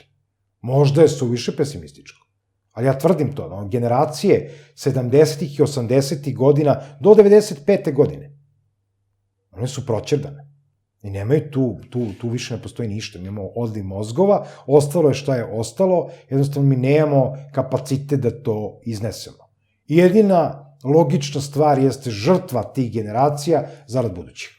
I to je ono na što ja i pozivam. I sve ove političare, sve koje su prisutne trenutno, da se sklone. Jednostavno da urade šta treba da urade, šta im savest nalaže, ako imaju. Da se sklone, da se politički ubiju, da ostave jedan prostor za stvaranje nove političke elite. A za to moramo da pripremimo sa novom intelektualnom elitom. Ali, pominjali ste britansku kraljevsku porodicu. Da. Ako su oni toliko moćni kao što jesu, kako objasniti neki bi rekli debakl koji se desio sa brakom princa Harija sa ovom američkom glumicom? Taj brak je bio jedna klasična šarada. Dakle, ja sam tvrdio da engleski princ ne može da se venča sa nekom ko je iz tog miljeja, međutim, s obzirom da je njegov brat princ William odradio svoj posao, znači jednostavno kao prestolonaslednik i budući kralj Engleske, Harry je kao princ regent, odnosno vojni komandant, mogao da prosto radi šta mu je bilo po volji. Zato što William već ima decu, znači jednostavno i njegova supruga je preuzela određene funkcije koje su joj date po službenoj dužnosti kao budućoj kraljici i tako dalje. Tako da je Harry imao taj prostor da može sa time da se pozabavi. Međutim, već u startu je viđeno i sam datum venčanja, između ostalog je govorio u prilog tome da to nije brak, da je to jedna cirkuska predstava. I ja mislim da je to to. Tako da princ Harry je u principu izopšten iz tog lanca nasleđivanja. Pa na izvestan način jeste, baš kao i njegov otac, princ Charles, znači koji prosto nikada neće postati kralj, to je ono što sam već pričao. A ko će biti kralj? William će biti kralj, definitivno, i prosto njegova ćerka se sprema da preuzme ulogu sadašnje prababe ili prosto Elizabete. I to tako ide na određen način, znači smena generacija. Ja verujem da će princ William biti izuzetno dobar kralj, znači on je sve učinio da to prosto bude i na izvestan način on već preuzeo deo moći. Dakle, 20. januara 2018. godine dešao se taj ritualni čin predaje skiptara od strane kraljice Elizabete svom unuku Williamu. To simbolično označava da ona njemu predaje tu vlast monarha, odnosno da je on taj koji je viđen da će postati kralj. Charles to nikada neće postati iz mnogih okvira. Iz kojih razloga Charles je zaobiđen? Pa, jednostavno, debakl braka sa princezom Dianom, potom dosta spekulacija umešanosti MI6 u njeno ubistvo, odnosno njenu likvidaciju, za vreme neke veze sa Dodijem Alfaedom i nakon toga, dakle, njegov neki brak sa Camillom, odnosno nezvanični, zvanični, kako god, on nije dobar materijal za tako nešto. Pritom, princ Charles je jedan od najvećih donatora Hilandara, jedan od najvećih donatora pravoslavnih manastira na Svetoj gori, i iz tog okvira mi imamo vrlo veliku verovatnoću da je on, dakle, prešao u pravoslavlje samim tim podržavanjem pravoslavnih svetinja, on se deklariše kao neko ko je na toj liniji fronta. Kao takav, s obzirom da su Englezi protestanti anglikanske provenijencije, jednostavno imamo jedan diskurs sa tom politikom i sa verskom strukturom i sa nekim drugim strukturama i Charles nije taj koji može uopšte da postane kralj i kad dođe taj trenutak, dakle, smrti kraljice Elizabete, on će abdicirati zvanično u korist svog starijeg sina Williama, koji će biti krunisan za kralja. A kako to da je princ Harry zvanično odustao od svih dužnosti i pripadnika kraljevske porodice, preselio se u Ameriku? Pa jednostavno, njegova uloga bi mogla da bude eventualno neka ratna uloga. Dakle, on je princ regent, vojni zapovednik. Kao vojni zapovednik, on bi imao ulogu, dakle, kada bi nastao nekakav rat na teritoriji Velike Britanije ili Britanija biva uvučena u neki neki takav sukob što nije planirano. Znači, jednostavno ne postoji plan za vreme njegovog života da se tako nešto desi, tako da njegova uloga samim tim već minorna. On ima titulu princa, to nije sporno, međutim njegova uloga i njegove dužnosti u okviru kraljevske porodice su njemu samo faktički sidro. Dakle, samo ga opterećuju. I dobio je saglasnost kako svog starijeg brata, tako i prosto kraljice Elizabete da jednostavno se povuče sa svih mogućih funkcija, naravno što sada posle ovog takozvanog braka sa Meghan Markle, koji je stavio tačku na to i njemu dao jedan vid potrebne slobode, odnosno dovoljno slobodnog delovanja. Sad, određeni ljudi će reći to je i gen princeze Dajane. Znači, jednostavno, Dajana je bila ta koja se sklonila sa svih mogućih funkcija, posle tog braka nesrećnog sa Charlesom i jedne veze sa pukovnikom kraljevske garde i prosto Dajana je ta koja se bavila nekim humanitarnim misijama. Ali je konstantno bila u kontrastanovištu sa kraljevskom porodicom. Tako da i to postoji. Znači, to postoji kao određena vrsta genetike, ispunjavanja simbolike. Kada kažem genetike, ne mislim samo na onu takozvanu medicinsku genetiku, dakle, priče hromozoma, već prosto nasleđivanja određenih obrazaca. Dakle, mi smo na neki način slika u malom ili slika i prilika svojih predaka, najpre svojih roditelja, posle toga baba, deda i svih ostalih, i zato jedan molekul DNK je otprilike 2,5 metra. I to je ono što ljudi isto ne znaju. Dakle, molekul 2,5 metra. U tom molekulu zapisane sve informacije svih naših predaka. Najdominantniji su uvek geni prva 3 kolena. Ali i ostali su isto tako zapisani tu, pa nekom kombinatorikom dolazimo do takvog delovanja. Tako da princ Harry svakako ima dobar deo genetike svoje majke, iako ne liči mnogo na nju, William više liči na Dajanu, fizički. Međutim, William je princ po PS-u. Znači, on je sve što je kraljevska porodica od njega očekivala i tražila, on to uradio, čak i za mnogo kraće vreme, dakle, mnogo pre roka. I to je to.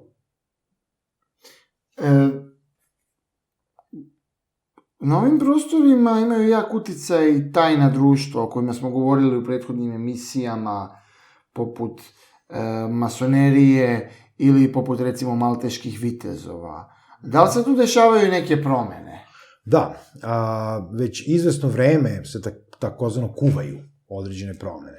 Dakle, ja sam govorio i u nekoj prethodnoj emisiji da masonerija je izgubila svoje težište. Znači, mi imamo jednu regularnu veliku ložu Srbije koja treba da se bavi određenim stvarima, ne bavi se, dakle, naročito u ovim kriznim situacijama, kriznim vremenima, masonerija je ta koja mora biti zadužena za očuvanje određenih društvenih standarda, određenih kulturoloških standarda, određenih akademskih, mi to nemamo. Zato što imamo opet jako veliku grupu poslušnika unutar same lože. I ne samo kad je pitanje RVLS, već uticaj svih mogućih, maltene, obedijencija na ovim prostorima jeste zavisan od vlasti, zavisan od društva, zavisan od određenih pseudokreatora društvenih promena. Sad, ono što je druga stvar jeste pojava određenih, znači ne društava sa tajnom. Znači, masonerija, templari, malteški vitezovi su društva sa tajnom. A sad imamo zaista uticaj novu pojavu tajnih društva. Dakle, jedno veliko belo bratstvo Balkana, koje je postojalo u 19. 20. veku, dakle, Petar Denov ili Drnov, kako god, jeste bio jedan od velikih majstora i samog rodonačelnika ideje. Zašto veliko, zašto belo, zašto bratstvo i zašto je to tajno društvo i zašto to ima veze sa Bugarskom. Dakle, Petar Denov je Bugarin, koji je jednostavno gnostički hrišćanin, koji je jedan od velikih majstora velikog belog bratstva.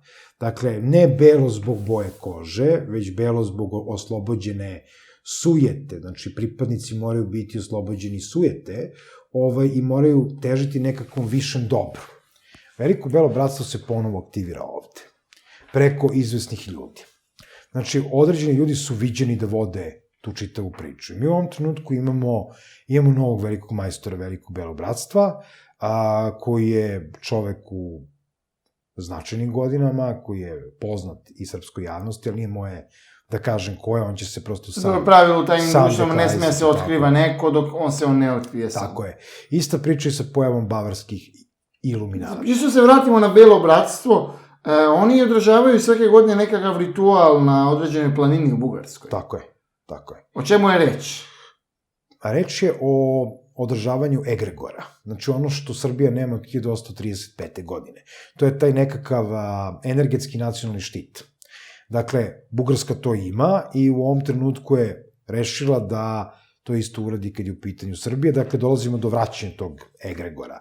Veliko belo bratstvo Balkana će vratiti nad čitavim Balkanom taj nevidljivi štit i to je njihov uticaj, odnosno taj ritual koji se dešava, jeste ništa drugo nego očuvanje upravo tog kulturološkog egregora, nacionalnog egregora, nacionalnih država, ali i nadnacionalnog u smislu Balkana, kako bi se sve države balkanske ujedinile oko određenih interesa i dakle u određenoj duhovnoj spoznaji ovog prostora. Nemo jednog značajnog astrologa s ovog podneblja, koji je bio član Velikog belog bratstva, u pitanju je Mile Dupor. Kojim slučajem taj čovjek bio, recimo, Amerikanac, Englez ili šta god, on bi možda bio i više proklamovan kao jedan od najznačajnijih astrologa svih vremena.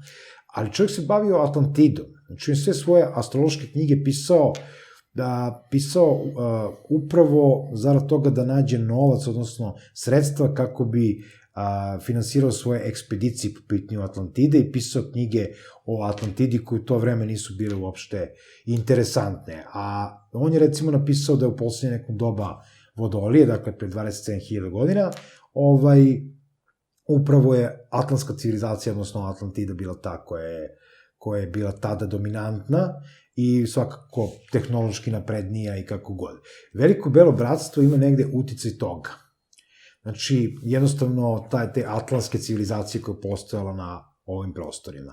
I Veliko belo bratstvo Balkana je ozbiljno tajno društvo koje može da ima jako veliki impakt i na ezoteričnom planu i ja očekujem da će se to desiti. Dakle, određena vrsta otrežnjenja ljudi sa ovog podneblja i određena svest, duhovna svest najpre, koja će prosto biti podignuta, ali i nekakvi konkretni koraci koji će se odigrati, ajde kažemo, u narednih 50 do 100 godina njihovog prisustva ovde, koji će svakako biti jako značajno.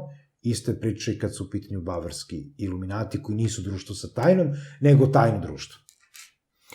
Zašto belo bratstvo u svojim ritualima nose belu odeću? Zato što to predstavlja čistinu. Dakle, čistotu duše, oslobođenu od ega, od nusprodukta ega, sujete, ljubomore, zavisti. To je oslobađanje od određenih takozvanih smrtnih grehova koje proklamuje kanonizovano hrišćanstvo, ali je u jako bliskoj korelaciji sa samim hrišćanskim vrednostima. Iako nije hrišćansko bratstvo.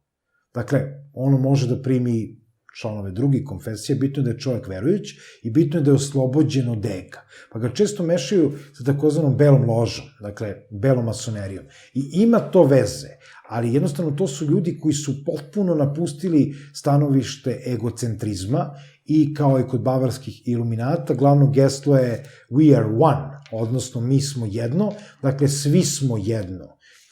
Kao takvi. Nema više onoga ja, ti, mi, vi, oni i tako dalje, ali najpred nema tog ja, nego mi.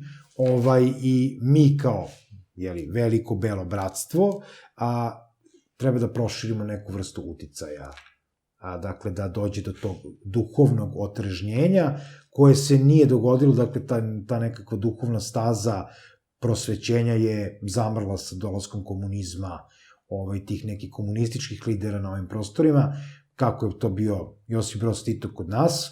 Dakle, ta epoha se završila 1980. godine njegovom smrću i dakle sad imamo tih 40 godina koji je jedan ciklus, jedan period završavanja tog ciklusa koji eto traje nezvanično od 1980. 1989.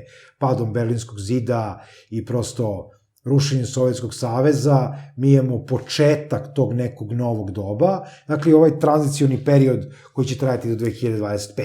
I to je poznato kao taj period od 42 godine koji se dešava kod nas i zato se izgleda i prosto dolazi do te smene uticaja društva sa tajnih društava, naročito kroz ova dva tajna društva koje su se trenutno aktivirala i vrlo imaju jasan cilj. To je ta nekakva duhovna nadmoć i prosto duhovna edukacija na ovim prostorima. Ali, vezano za Belo bratstvo, koliko je ono uticajno u samoj Bugarskoj gde su nastali? U ovom trenutku ne bih znao da kažem koliko je trenutno uticajno, ali da je bilo uticajno i pre 15 godina, bilo je izuzetno uticajno. Prosto im se gubi trag negde 2008-2009 godine, oni se tako s vremena na vreme stihijski pojavljuju, a međutim od 2019. godine, dakle prošle godine, je sve više jačanja u nekim svetskim okvirima. Bugarska kao Bugarska je samo, ajde kažemo, headquarter, znači jednostavno centrala Belog bratstva. Međutim, koliko vidim, Belo bratstvo se pomera centralu na Srbiju. I mislim da će Srbija, Beograd naročito, biti novo sedište Velikog Belog bratstva Balkana. Ali taj ritual koji oni rade na toj planini, ne znam da li je to Rila planina ili koja planina, da li to mesto ima u nekoj sakralnoj geografiji neki značaj da baš tu rade te rituale? A da, naravno, zato što je tu nekada bilo stecište divova, recimo. Znači, postoje knjige koje govore o tome da su nekada divovi hodali ovim prostorima i da jednostavno je u tom smislu te neke sakralne geografije tu bio centar i Atlantide. Dakle, pored recimo Kladova, odnosno same delte Dunava, postojale su 3 planine koje su bile, ajde kažemo, važne za Atlantidu, gde su na neki način bile granice. Nekakav centar atlantske civilizacije nalazio se upravo tu. I iz tog okvira jednostavno ta planina kao kod nas Rtanj, dakle to je jedna od planina takva, ili kao što je recimo Visoko, jesu značajna mesta u toj nekoj sakralnoj geografiji, oni su predstavili određene punktove moći atlantske civilizacije. Iz tog razloga Veliko Belo bratstvo crpi upravo tu vrstu energije ili tog energetskog štita, odnosno vertikalne moći.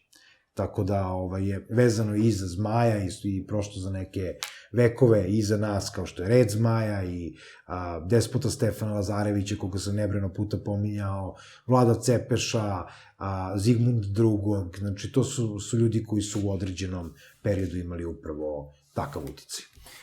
Pominjao si Iluminate. Da li Iluminati postoje u Srbiji? Iluminati postoje. Znači, bavarski Iluminati postoje. To su jedini Iluminati koji zaista postoje. Sve ostalo su laži, paralaže, teorije zavera i tako dalje. Već sam spomenuo da su Iluminati nastali 1776.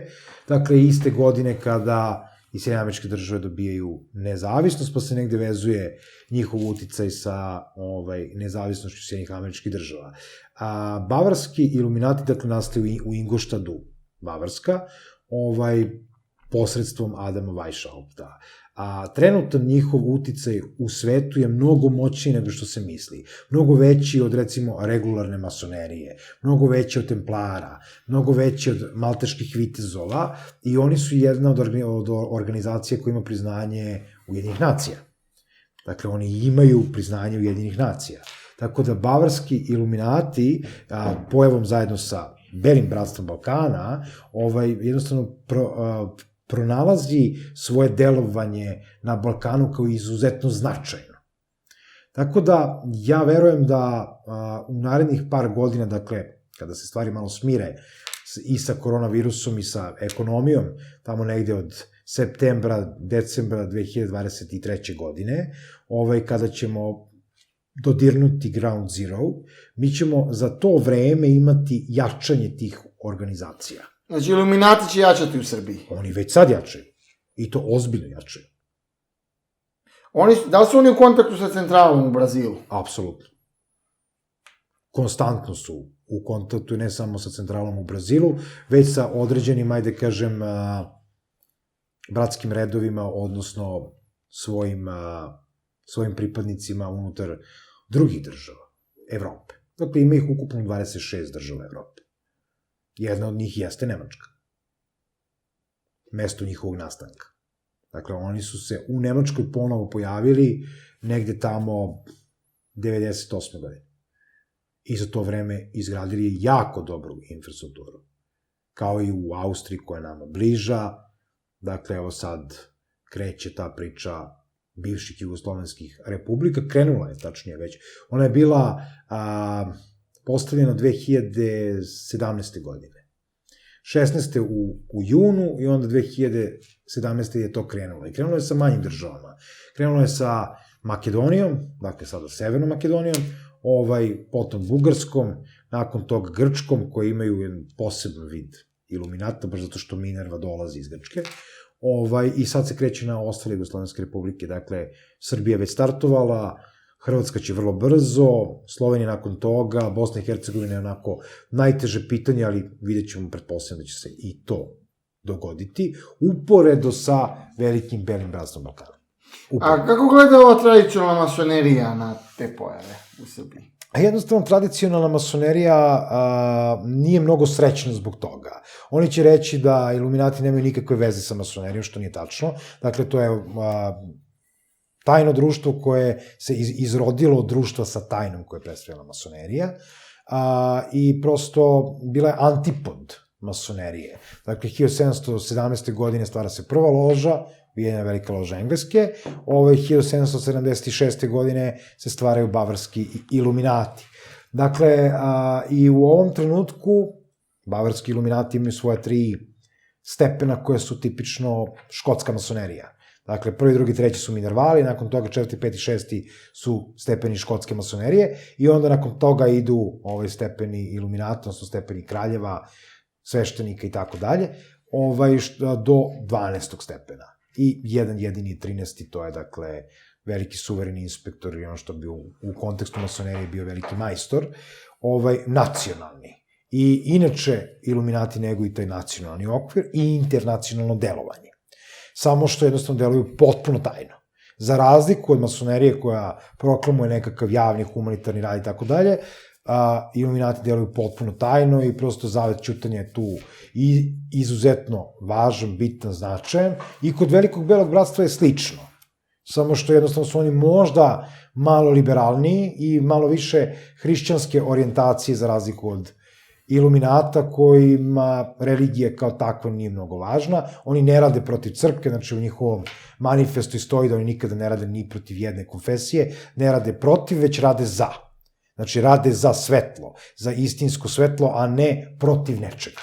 I to je ono što, recimo, njih karakteriše, ali se dovode u razne teorije zavera, sprege određenih političkih atentata, ubistava, određenih, hajde kažemo, kataklizmi, iako to nikako nije tačno. Znači, Iluminati nikad nemaju veze sa time, to su duboko prosvećeni ljudi koji vide minimum 3 koraka ispred i koji mogu da učestvuju u kreiranju određenih svetskih trendova, baš zato što su samo ispred, oni vide ispred. Tako je i sa velikim belim bratstvom. I meni je izuzetno drago, moram reći, da su te 2 organizacije otpočele svoj uticaj na Balkanu. Mislim da su jako falile od pojave komunizma, dakle, naročito tamo posle 46. godine. Bile su zabranjene u Jugoslaviji masonske lože, a ne delovanja ovih organizacija. Bile su proganjane, isto tako i kad je u pitanju Rumunija, dakle, Čaušesku i čitava ta Bulumenta Securitate, isto tako i kad je bio pojačan uticaj Sovjetskog saveza u Mađarskoj, dakle pričamo o toj eri do 89. godine i rušenja Berlinskog zida. Dakle, sa rušenjem Berlinskog zida mi imamo ponovo stvaranje, jačanje tih struktura i jednostavno sa tim nekim završetkom određenih ciklusa, imamo ponovnu pojavu. Dakle, sad se završava upravo taj ciklus od tih 40 godina, 80. dakle 2020. odnosno 89. bit će 2029. godina, kada verujem da će te organizacije biti možda i najmoćnije u nekim svetskim okvirima. Znači, njihov rast sledi definitivno po zakonu stvari. Tako je. Njihov rast na ovom prostoru i u susednim državama je neminovan i prosto je izuzetno važan. Znači, važan je kako za naše nacionalne interese, ja verujem da je Veliko Belo bratstvo prebacilo težište na Beograd, odnosno na Srbiju, upravo zbog priče Kosova i Metohije. Jer jednostavno oni su izuzetno tradicionalni. I prosto Veliko Belo bratstvo i stav Velikog Belog bratstva je da je Kosovo i Metohija su sastavni deo Srbije, i opet kao i izuzetno značajni punktovi, energetski važna mesta na tom Kosovu su jako važni i Velikom Belom bratstvu i onda počinje ta vrsta lobiranja od strane pripadnika istog društva. Pominjao si tačke sakralne geografije. Da li te tačke bi mogla da se iskoriste za uspeh Srbije u nekom metafizičkom duhovnom planu? Apsolutno da, s tim što, ja ću reći, mi smo neki način osion i glup narod. Mi imamo sve moguće resurse, mi imamo takve tačke kao što je planina Rtanj, jedna od, imamo jednu staru planinu, imamo određena mesta, recimo ta pećina se nalazi freska Ćelavog Isusa, potom Vladikine ploče, koje se nalaze, dakle, kod Pirota, dakle, stara planina, pa kod Pirota je to selo Rsovci, između ostalog, dakle, određeni punktovi na Fruškoj gori, kad pričamo o nekom severu, Đavolja Varoš, jako značajan. Radan planina, Midžor. Znači, to su nekakva mesta koja mi imamo i ti punktovi delta ušće Save u Dunav, pa potom Velika Morava koja se formira kod Stalaća. Isto važno, izuzetno važna. Tvrđava Rem, isto tako važna. Kladovo, Golubac, fantastično. Znači, fantastična mesta moći. Borsko jezero, generalno Crni vrh, tu ima jako mnogo zlata, dakle, to je jako dobar katalizator, upravo iz tog razloga. Mi to ne koristimo. Mi to ne uspevamo da iskoristimo vekovima unazad. Znači, govorimo o nekoj modernoj Srbiji. Niko nije obraćao pažnju na to dovoljno. A da ne govorimo o Jugoslaviji, odnosno jednoj komunističkoj tvorevini, koja jednostavno sve to stavila na neku društvenu marginu, potpuno izopštila tu vrstu učenja i mi danas imamo nusprodukte toga. Mi imamo klasične nusprodukte toga, plus osvetu loših đaka.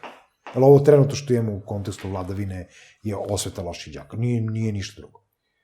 I na neki način mi smo to i zaslužili, jer ne obraćamo pažnju na sopstvenu prošlost. Dakle, za Srpsku pravoslavnu crkvu istorija počinje Svetim Savom. Srpska istorija počinje Svetim Savom. Jer ne znam koji bi se učen Srbin složio sa time da srpska istorija počinje od Svetog Save. A zašto ne bi trebala počinje Svetim Savom? Zato što su postojali određena plemena, vladari i prosto određene tekovine srpskih država odavno. Da ne idemo s onim spekulacijama koje su verovatno tačne da su Srbi sa Balkana. Ja tvrdim da su Srbi sa Balkana, dakle da se nisu doselili u 7. veku nove ere, već da se nisu ni pomerali s ovog područja. I da su u tom kontekstu ta grupa plemena ili tribala, kako god, su vrlo značajna, znači ti Singi, Sigini, kako god su dočekivali određene narode, ispraćali ih, kao što su recimo Kelti, Germani, tako dalje. To je priča koju mi istorijski nemamo potvrđeno zbog određenih sudara škole germanske i ruske istorije, ali definitivno i taj Stefan Nemanja, koji je rodonačelnik Nemanjića, isto tako otac Rastku Nemanjiću u Svetom Savi, je imao svog oca. A i on imao svog oca. Pa su i to bili neki vladari, pa su imali neku Rašku državu, neku Duklju, neku Zetu, pa su i u tim državama pre toga živjeli neki pagani. Znači, nisu bili hrišćani. Iako su bili hrišćani, zašto isto postoji određena spekulacija u koju ja lično verujem, dakle da su Srbi bili arijanci, i da je, ajde kažemo, najznačajnije mesto arijanske biskupije bilo Sremska Mitrovica, da jednostavno su gajili drugi vid hrišćanstva i zbog toga ide i onaj raskol između Vizantije i bliskost ka Vatikanu kao državi, odnosno Rimokatoličkoj crkvi kao prosto crkvi nakon podele crkve, i uloga Svetog Save koja je značajna, ona je značajna zbog kupovine prve srpske arhijepiskopije, jer je on kupovinom određenih nekretnina u Svetoj zemlji zadužio faktički hrišćanski svet i prosto je to soba gde se održavala tajna večera, jedna je od stvari koja je u vlasništvu danas Srpske pravoslavne crkve. Kako to mislite? Tako lepo.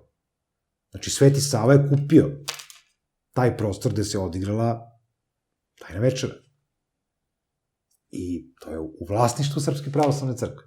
Da li je to neko nekad rekao? Ja se ne sjećam. Ali vi imate u Izraelu, znači u Svetoj zemlji, nekoliko srpskih bogomolja. Su vrlo značajne.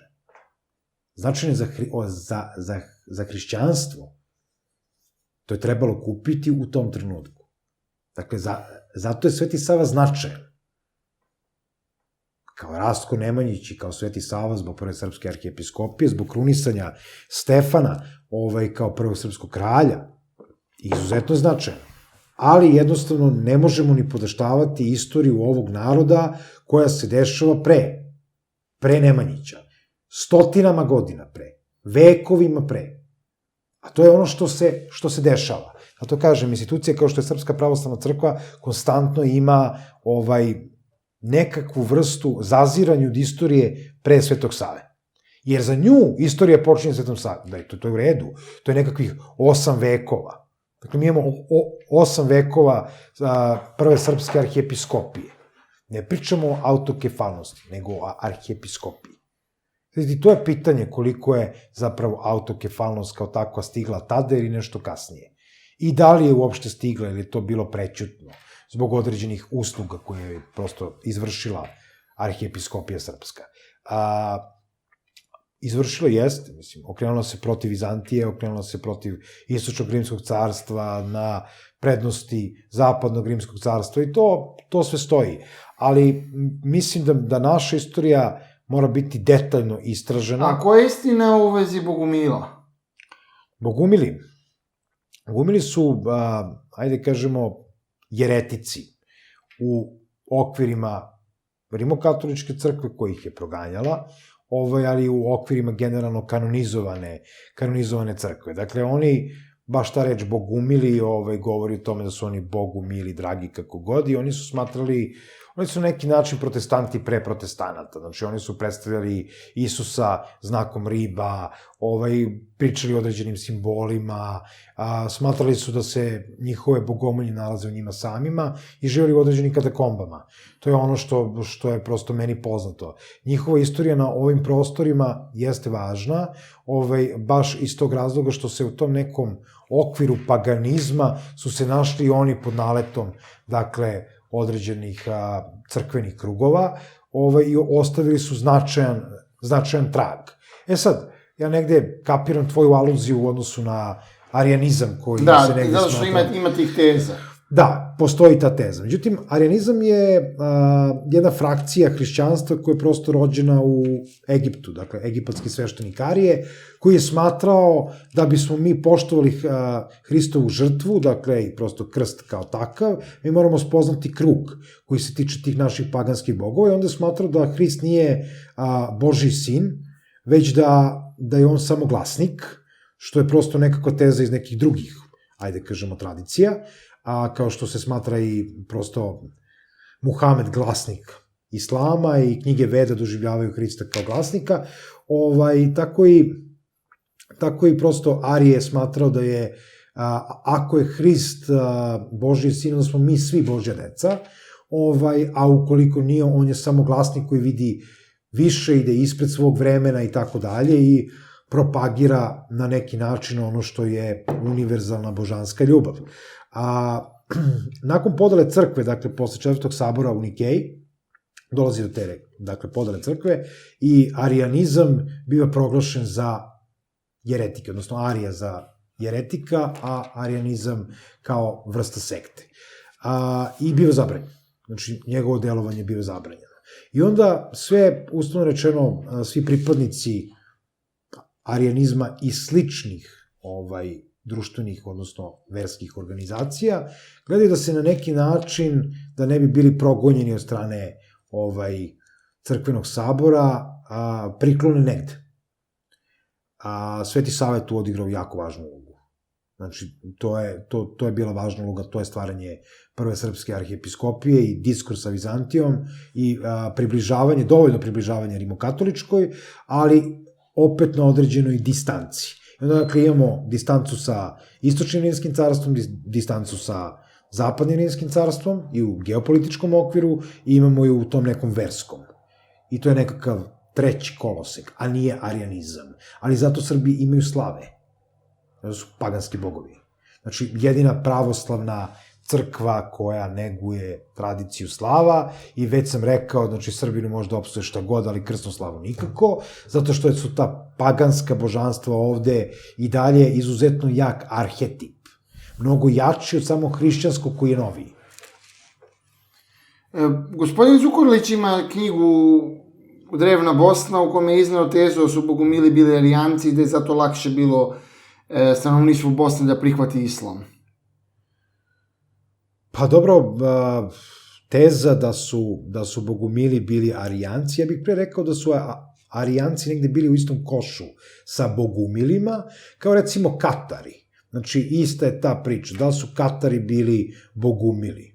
Mislim, kad pričamo o nekom francuskom, pa neki Ertrurci, pa neki Katari, da li su i oni bili bogumili? Ili su oni bili nekakav liberalni islam ili šta su? Mislim, mi imamo jako mnogo rupa u istoriji. Ja ne mogu da tvrdim da ja to poznajem, ali mogu da kažem da sam sposoban da sklopim određene delove mozaika na osnovu onoga što imamo. I moja, nije tvrdnja, ali moja hipoteza da su Srbi bili arijanci i svakako, dakle, najveća biskupija se nalazila, to je potvrđeno današnjoj Sremskoj Mitrovici, odnosno tadašnjem Sirmijumu, imala je veliki uticaj i na Beograd, a što ne bi imala veliki uticaj i na tadašnju Bosnu i Hercegovinu. Da li je nekom lakše da se takva stvar prihvati ili ne, ja to ne znam. Mislim da su ti okviri potpuno pobrkani lončići. Iskren da budem. Ali kad se govori o Katarima, zbog paralela s bogumilima, ima tu puno kontraverznih stvari. Recimo, govorilo se za Katare da oni nisu hteli da imaju decu, da su bili gnostici. Gnostici jesu, ali to nema nikakve veze sa imanjem ili nemanjem dece. Znači, katarska škola jeste gnostička škola, pričamo o filozofsko-religijskoj školi. Ali isto tako, ako su se oni negde na jugu Francuske udomili zajedno sa ostatkom templarskog reda, su bili progonjeni i iz toga je iznikao jedan red koji se zove Crni orao, između ostalog, dakle, Aigle Noir na francuskom, i njihova tradicija, njihova kultura je negde sačuvana zahvaljujući tome, i svakako su imali svoje naslednike. Dakle, ne vidim uopšte problem u tome. Da li taj Crni orao još uvijek postoji? Da. Postoji, to je isto jedan vrlo tajni red, to je na neki način jedna od stanica puta ka Sionskom prioratu.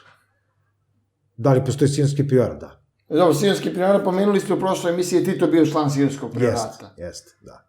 Ali isto tako bio član i Crnogora. Znači, to mu je bila jedna od podstanica. To što pominjete su nekakvi tajni gnostički redovi, oni ne spadaju u regularnu masoneriju. Ne, to nema nikakve veze sa masonerijom. Osim što se pripadnici slobodnih zidara, nakon određenih stepeni, dakle, recimo, u Veliko Belo bratstvo može da uđe i neko ko nije pripadnik slobodnih zidara. ali generalno se traži da ima nekakvu duhovnu školu, duhovnu osnovu. A što se tiče, recimo, Crnog Orla, tu se prihvataju masoni iznad 18. stepena škotskog, ili, dakle, iznad 66. kad je u pitanju Memphis i Mizraim. Dakle, to je neki esencijalni uslov. Mogu i templari ući u takav red, ali moraju biti najmanje komanderi, da ne kažem i prosto balivusi. Dakle, voditi jednu komanderiju ili neki balivat unutar svojih organizacija. S tim što moraju da zasluže, moraju dobiti poziv. To je razlika. Znači, poziv koji se dobije za ulazak unutar Crnog Orla se ne odbija. Jer to samo znači da ste vi viđeni kao neka figura koja sutra treba da promeni sliku ovog društva i sliku ovog sveta i tako dalje. I to je jedna od tih stanica na putu do Sionskog priorata. Njih nema nešto mnogo. Ali i unutar reda Crnog Orla opet postoji određena hijerarhija. Dakle, postoje klasični članovi, znači regularni članovi sa određenim stepenima, pa onda postoje, recimo, preceptorat, to je nešto nalik prioratu, kad je u pitanju templarski red ili prosto nekakav veliki majstor nacionalni, znači to je taj preceptorati. Onda udruživanjem više preceptorata mi imamo jednu ozbiljnu ćeliju koja funkcioniše. To je Crni Orao, recimo, je bio jako zapožen s kraja 18. i 19. veka unutar Hrvatske. Hrvatske? Da. Unutar današnje Hrvatske. Imate, recimo, nekakve stare novine, sa početka 20. veka, koji govori o jednom značajnom mestu unutar Zagreba, koje se zvala kod Crnog Orla.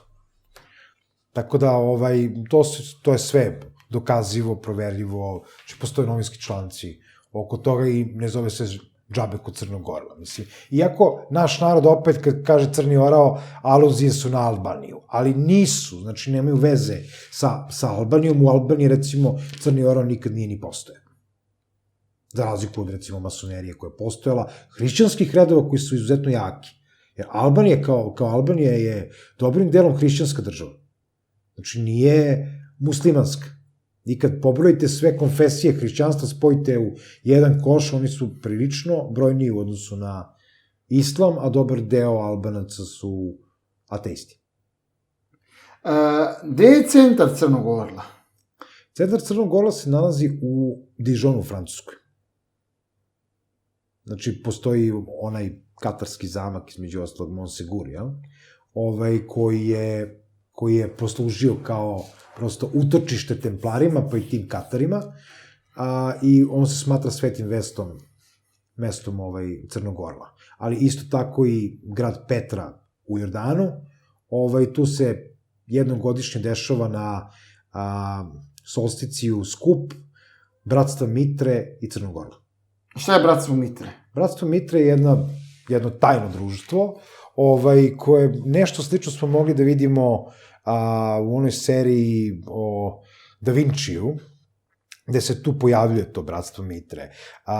Međutim, to je, ajde kažem, filmski prikazano. Bratstvo Mitre nastaje u Jordanu, u tom zabranjenom gradu, u Petri, i njihovo tradicionalno okupljenje je upravo tu. Njihova ideja jeste ujedinjenje svih naroda kroz tu božansku ljubav. I iz tog razloga se zovu Bratstvo Mitre. Dakle, Mitra je ta koja ih povezuje. Sionski priorat koji ste pomenuli je najtajniji od tajnih društava.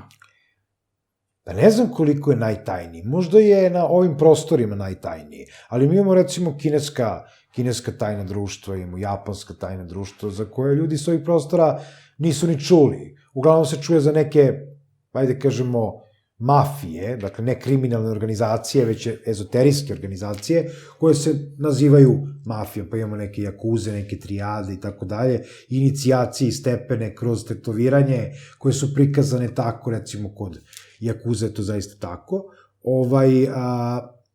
i mislim da su oni mnogo tajniji, u smislu tajnih delovanja, za njih se zna, ali vi ne možete znati da li neko pripadnik jakuza ili trijada ili, ne znam, zelenog zmaja ili crvenog tonga ili kako god, znači prosto to se ne govori. To znaju samo pripadnici. A na ovim prostorima najtajnije od svih tajnih društava je sionski priorat, pa opet se o njemu jako mnogo priča. Pa opet imamo iluminate, koji su bukvalno u tom rangu sionskog priorata, pa se i o njima priča. I uglavnom su te priče i o sionima i o iluminatima potpuno netačne. Znači, uglavnom se ide na to da se sve moguće kataklizme i zavere pripišu takvim organizacijama, iako njihovo delovanje je potpuno suprotno. I možda baš njihovi pripadnici sede negde gde se o tome priča. I tome se smeju, znajući šta je način njihovog delovanja. I to je uglavnom tako. Dakle, pripadnici ne izražavaju svoje članstvo kroz nošenje određenih pinova, prstenja, znači, masoni često nose masonsko prstenje, templari nose svoje obeležje i insignije, crvenih krstova i tako dalje, a pripadnici Iluminata, Belog bratstva, Siona, ne nose obeležja svojih organizacije, nikad se javno ne deklarišu kao nešto tako, već samo u krugovima svoje braće imaju upravo to. Ko je osnovao sionski priorat i zašto? Sionski priorat osnovan je da bi se nastavila, odnosno štitila loza Hristova, davidijanska loza, odnosno loza Hristova. S obzirom da je Hrist neko 12. koleno davidijanske loze, jednostavno njegova uloga je bila da tu lozu raširi. I zaista, bez obzira šta pričala kanonizovana crkva, Isus Hrist je svoju lozu raširio. Imao je dece. Da, imao je dece. Kako sa Marijom Magdalenom, ćerku Kifu, tako i prosto kasnije nakon raspeća, s obzirom da nije umro na krstu da bi vaskrsao, već je otišao, odnosno spakovali su ga, bukvalno da iskoristim taj žargon, spakovali su ga kući za Indiju, jer je tamo deo njegove porodice ostao, znači, odnosno otišao za Indiju prilikom prelaska iz Egipta, iz onog ropstva, i jednostavno tamo nastavi svoju lozu. Postoje neki zapisi u tim spisima u jednoj indijskoj kasti da je imao 4 dece. I da je njegov direktni potomak, dakle njegove loze, Sai Baba, između ostalog napisao Evanđelje ljubavi, u kome kaže da jedini istinski hrišćanin može verovati samo u apsolutnu Božju ljubav. Dakle, nema straha. Nema straha, Bog ne kažnjava, Bog zna samo da voli, kaže Sai Baba. Ali aludira na hrišćanstvo. I daje neku, na poleđini te knjige, svoju prethodnu inkarnaciju, svoju buduću inkarnaciju kao neki crtež. I zaista u toj prethodnoj inkarnaciji to podsjeća na samo Hrista, jer je negde blizak tome, i definitivno onaj plamen, babin plamen, kako ga zovu, koji ne peče, koji on prosto delio, je ekvivalent onom plamenu koji se deli kada jerusalimski patrijah ulazi u Hristov grob i, dakle, prosto zapale se 33 sveće i onda se jednostavno taj plamen među vernicima deli. On je takav da ne peče, nego ima nekakve druge moći, sposobnosti, veruje se da isceljuje. Tako da, isto je to. I to je ono što, prosto, opet se većina gledalaca neće složiti sa time, opet će to biti blasfemija, bogohuljenje i tako dalje, ali na meni da kažem ono što je faktografija, ne ono što neki žele da čuju. A kako je tekla Davidova loza posle odlaska Isusa u Indiju? Davidijanska loza, nemam zaista informaciju šta se desilo dalje, dakle sa određenim, ajde kažem, Hristovim srodnicima, za određene ljude da, ali prosto za većinu nekakvih njihovih potomaka ja nemam te informacije. Ne kažem da sionski priorat nema. Dakle, nastanak samog sionskog priorata jeste zaštita upravo tog nasledstva i davidijanske loze, odnosno loze kraljeva. Dakle, mi imamo loze kraljeva koji su merovinzi, je li tako? I oni su naslednici davidijanske loze. Dakle, od Merova, koji je začetnik loze, isto kao Stefan Nemanja Nemanjića, dakle, Merov je taj koji je začetnik Merovinđijana, odnosno Merovinga, i on je pripadnik davidijanske loze. Dakle, on je taj koji je klasičan naslednik, dakle, Isusove krvi. Onda se smatralo da su Merovinzi ti koji zapravo nose Hristovu krvi, zaista jeste tako da je uloga Sionskog priorata najpre se ogledala u zaštiti te loze kraljeva, kako unutar Francuske, tako i kasnije Španije i nekog današnjeg crnog plemstva u Austro-Ugrskoj, koji su Karolinzi, pre svega znači Franačka, pa Karolinzi, i mešanjem sa tim Merovinzima opet se nastavlja ta vrsta loza. Recimo, princeza Dajana je bila upravo Merovingijan, odnosno Merovinka. Ali da li to znači da u Francuskoj u stvari tajna elita su skriveni monarhisti? Apsolutno da. Apsolutno da. I to je, opet kažem, jedna čudna stvar jeste da su Francusku republiku izgradili pripadnici masona.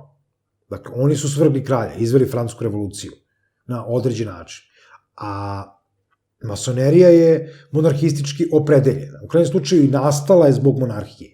Nastala je zbog Stuarta koji je bio kralj škotski u egzilu. Dakle, da bi vratila škotsku monarhiju. Ali onda je izvela Francusku revoluciju da bi svrgla francuskog kralja. I uvela republiku. Međutim, da, iza određenih značajnih francuskih krugova stoja apsolutno skriveni monarhisti. I sve ono što će se dogoditi u Francuskoj u narednom periodu, dakle, naredne 3-4 godine, da ja verujem da će doći do određenog građanskog rata, prosto verujem da će prva puška koja opali u Evropi biti Francuska i da Francuska mora doživeti čelično kupanje, to sam nekoliko puta već rekao i sad ponavljam, svakako će se to dogoditi. Dakle, u ovom periodu sada, od marta meseca, recimo 2021. godine, ja očekujem jako veliki broj socijalnih nemira. Znači, oni će krenuti od septembra, oktobra, taj retrogradni Mars i tako dalje. Međutim, od marta 2021. godine određeni aspekti će dovesti do stvaranja sukoba sa migrantima, kako Nemačka, tako i Francuska, i te neke ključne podele. Ja stalno govorim o tome. Mi sad imamo tu polarizaciju ekstrema.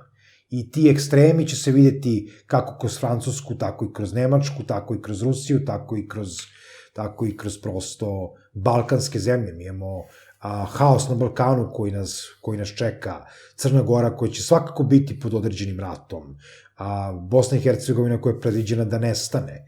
Mislim da nestane kao država, ne da nestane kao teritorija, ali to će ponovo stvoriti određene sukobe. Znači, to je de facto tako. Severna Makedonija isto. I ona će morati da prosto nestane i morat će se reši priča Kosova. Znači, definitivno mi ulazimo u jedan period, jedan završni period krojenja Balkana, u kome male države moraju da nestane.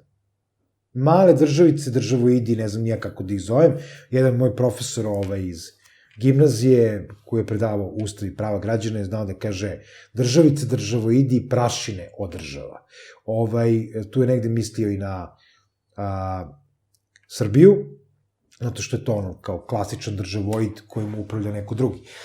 Ja se ne bih složio da smo mi beznačajni, ali mi se postavljamo kao da smo beznačajni ili sebi dajemo na isuviše velikoj važnosti. I onda smo tu u nekom neskladu. I taj nesklad ćemo imati stalno. Znači, mi ćemo imati nesklad u narednim godinama. Mi ćemo imati s jedne strane, jedan moj kolega, Milan Kamponeski, znao da kaže, ovde nas čeka Kolumbija. Ja se negde slažem sa njim. Mi ćemo imati jedan izuzetno napredni deo, imat ćemo i izuzetno nazadni. I sad, naravno, u tim malim državama, pa i Srbiji, mi imamo već Kolumbiju. Evo ga, Kosovo je naša Kolumbija. Znači, mi imamo to. Definitivno. Tako da, jednostavno, ta polarizacija će dovesti upravo do toga, dakle, da imamo ekstreme sa jedne i druge strane. Imamo ekstreme u kontekstu primjene tehnologija, imamo ekstreme koji teže da tu tehnologiju sruše. Non stop ćemo imati to. Znači, i non stop će svet biti u toj polarizaciji i u sukobu. Pa će to čak dovesti do određenih značajnih sukoba na teritoriji Evrope, znači, Francuska, Španija, Nemačka, Austrija, Švajcarska, Italija jednim delom i po meni opet će planuti islam. Opet će planuti istok, Bliski istok će svakako već naredne godine planuti. I ta priča oko Irana i sve ostalo, to je već viđeno da prosto bude tako. Ali koji su ciljevi organizacije Sionski priorat? Zašto oni postoje? Kažem, da bi očuvali Isusovu krvnu lozu. Dakle, da bi očuvali lozu kraljeva, njihov, ajde kažemo, zvaničan okvir je to. Sad, ono što opet malo ljudi zna jeste da su oni podeljeni na dva dela. Dakle, imamo takozvane medvede i vukove. Unutar Sionskog priorata. Dakle, određena totemska životinja medveda i vukova. Zašto? Vukovi štite mušku lozu, medvedi štite žensku. I tako su podeljeni. Dakle, oni se bave da bi se postarali i za jedne i za druge, a unutar Sionskog priorata. Inače, obeležje Sionskog priorata, koje, ajde kažemo, najpoznatije u tim krugovima tajnih društava je zodijački znak device. Dakle, zodijački znak device jeste simbol Sionskog priorata. Zašto je Tito bio član Sionskog priorata? Pa bio postavljen tu, znači jednostavno on je bio poljsko-austrijski grof, koji je onog trenutka kad je kročio Sionski priorat, kao i svi pripadnici, izgubio svoj identitet, i jednostavno je bio doveden kao zamena za nekakvog Josipa Broza, koji je prosto rođen u Kumrovcu, koji je bio mašin bravar, koji je poginuo unutar određenih sukoba, pretpostavlja se u Španskom građanskom ratu, a možda i tokom Drugog svetskog rata, i onda je bio zamenjen. Bio je doveden da završi misiju kralja Aleksandra Karađorđevića. I on je završio i kasnije stvorio taj pokret nesvrstanih i tako dalje. Dakle, to su nekakve globalne stvari. Zato je bio doveden tu i zato je bio pripadnik Sionskog priorata, jer je bio predodređen da bude pripadnik Sionskog priorata. Često su to pripadnici plemstva, dakle, koji su u zaštiti Davidijanske loze, u zaštiti Merovinga. A on je upravo bio to. Znači, on je bio grof, tako da kažem. Da li je cijela priča oko, recimo, obnove monarhije u Srbiji, recimo sad i ove stranke nove, POKS i Krunskog saveta, povezana sa masonerijom? Sa masonerijom? Da. Ne. Ne, mada neki pripadnici tih partija, i tako da se izrazim, ili stranaka, jeste. Međutim, monarhija u Srbiji je tabu tema. Znači, to je tabu tema. Ne kažem da se ne priča o tome, ali ne priča se mnogo. I ima jedna slika, znači, možda biti malo bezobrazan, možda malo vulgaran, ne znam, jedna slika se pojavila, čini mi se na Twitteru da sam je video prvi put, a možda i na Facebooku, gde stoje kralj Aleksandar Karađorđević sadašnji, dakle, patrijarh Irinej i Ana Brnabić, i kaže, eto, to je kralj bez zemlje, patrijarh bez naroda, dakle, crkva bez naroda, samim tim, i otac bez alatke. Da. Prosto to je to. Tako da, eto, Srbija 2020. godine. I to je to. Znači, mi imamo, nažalost, i monarhija sa ovim, kako ga i zove Vojvoda od Kenta, šta radi onaj, a nikako nije... To inače kod britanske krune, kod pripadnika aristokratije na zapadu ništa nije slučajno, jer oni imaju posebne etikete u razgovoru i oni ne mogu slučajno da kažu onaj... Nikako, ništa nije slučajno, znači to je određena vrsta nipodaštavanja od strane engleske loze, odnosno engleske krune, za razliku, recimo, od Stefana Crnojevića, kad se o njemu govori u tim krugovima, on uživa jako veliko poštovanje. A čekaj, Stefan Crnojević, često ljudi misle da je prevarant. Pa da, zato što je tako predstavljen od crnogorske države, dakle od strane Mila Đukanovića i generalno režima Mila Đukanovića, međutim nije. Definitivno je dokazano, dakle, njegovo kraljevsko poreklo i njegova, ajde kažemo, kraljevska plava krv ili prosto loza u kom smeru je. To je dokazano. Čovjek ima zaista međunarodne sertifikate, neke od njih sam video i taj diplomatski pasoš i prosto ličnu kartu na kome je prosto njegovo kraljevsko visočanstvo. To su neki zvanični dokumenti. Bez obzira šta neko misli, lažni car Šćepan Mali, šta znam, mislim, pa to je kao tako predstavljeno, to radi marketing. I Milo Đukanović troši jako velike novce da bi prosto skrajnuo Crnojevića, ali on je u tim kraljevskim krugovima, naravno kad je u pitanju britanska kruna ili prosto Monako, Švedska, izuzetno cenjen. Što je mene zaprepastilo, ja to nisam verovao. I onda sam prosto, pitao, istraživao, došao do toga da je on jako, jako cenjen, za razliku od ovog našeg nazovi prestolonaslednika, koji to nikad neće biti, mislim, prosto nema taj background koji treba da ima jedan kralj. Mislim, to je strašno, pogledajte samo njegove govore iz 90-ih i 2000-ih godina, kako se on obraća srpskom narodu, kako se obraća u pokojnom patrijarhu Pavlu, kako se obraća nekim drugim ljudima. Znači, to nema veze sa kraljevskim držanjem, kraljevskim manirima, u krajnjem slučaju kraljevskim vaspitanjem i prosto nema veze s time. On se obraća se bukvalno kao polupismen čovek koji, završio 4 razreda osnovne škole, imao jako težak život i prosto vreme ga je naučilo da otima. I to je to. Znači, mi to nemamo. Monarhija u Srbiji bi morala da se desi sa nekom drugom dinastijom. Znači, ne sa Karađorđevićima, koji i realno su se 46. godine odrekli svega. Tako da oni ne treba da uživaju ništa. Mislim, taj dvor gde se on nalazi, ja sam totalni protivnik toga. Ali jesam za monarhiju. Samo koga? Nekog Nemanjića, Lazarevića, Brankovića. Neki tvrde da su potomci Obrenovića.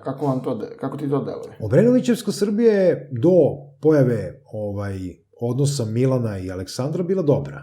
Znači, mislim da je najveći prosperitet Srbije imala za vreme Obrenovića, do Milana Obrenovića. Sa Aleksandrom Obrenovićem već ne.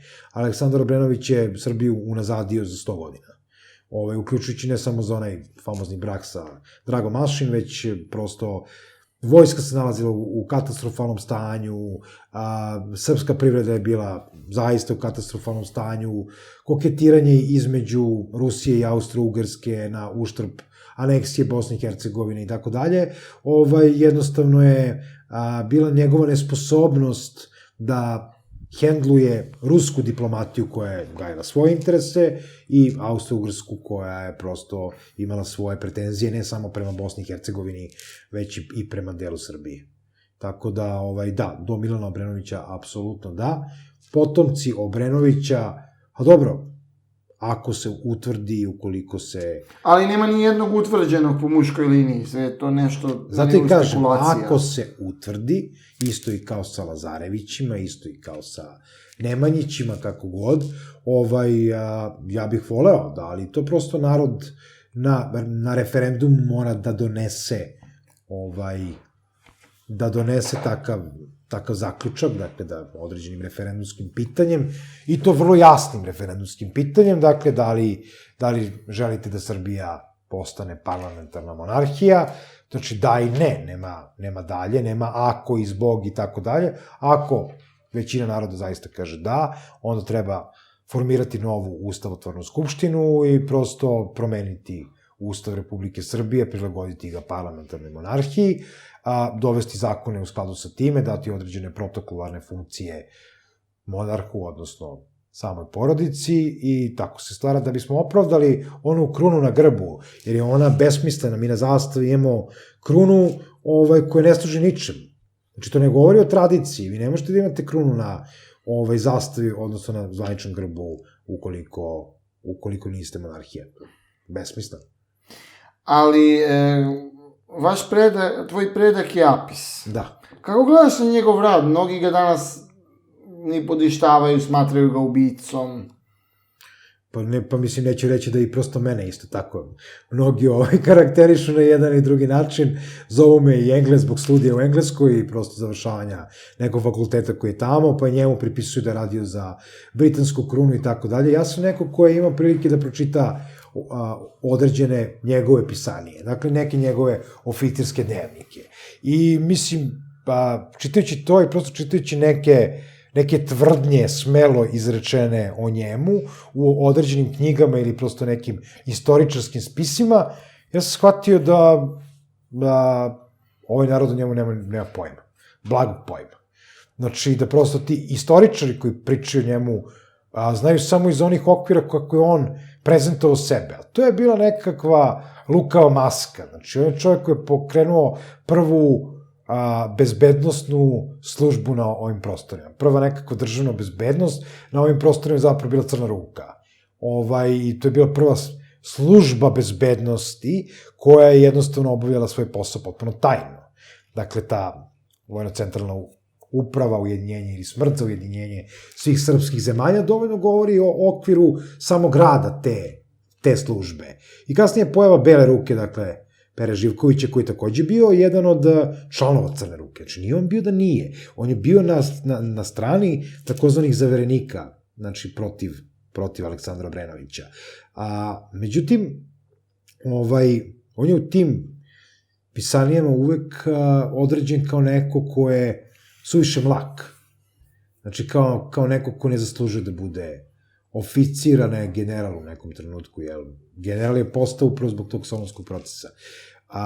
Međutim, rad Apisa kao Apisa i prosto ne samo njega, nego i njegovih bliskih saradnika i Malobabića i prosto Tankosića, jeste bio rad na očuvanju Srbije kao takve, kada se lomi između dve velike sile.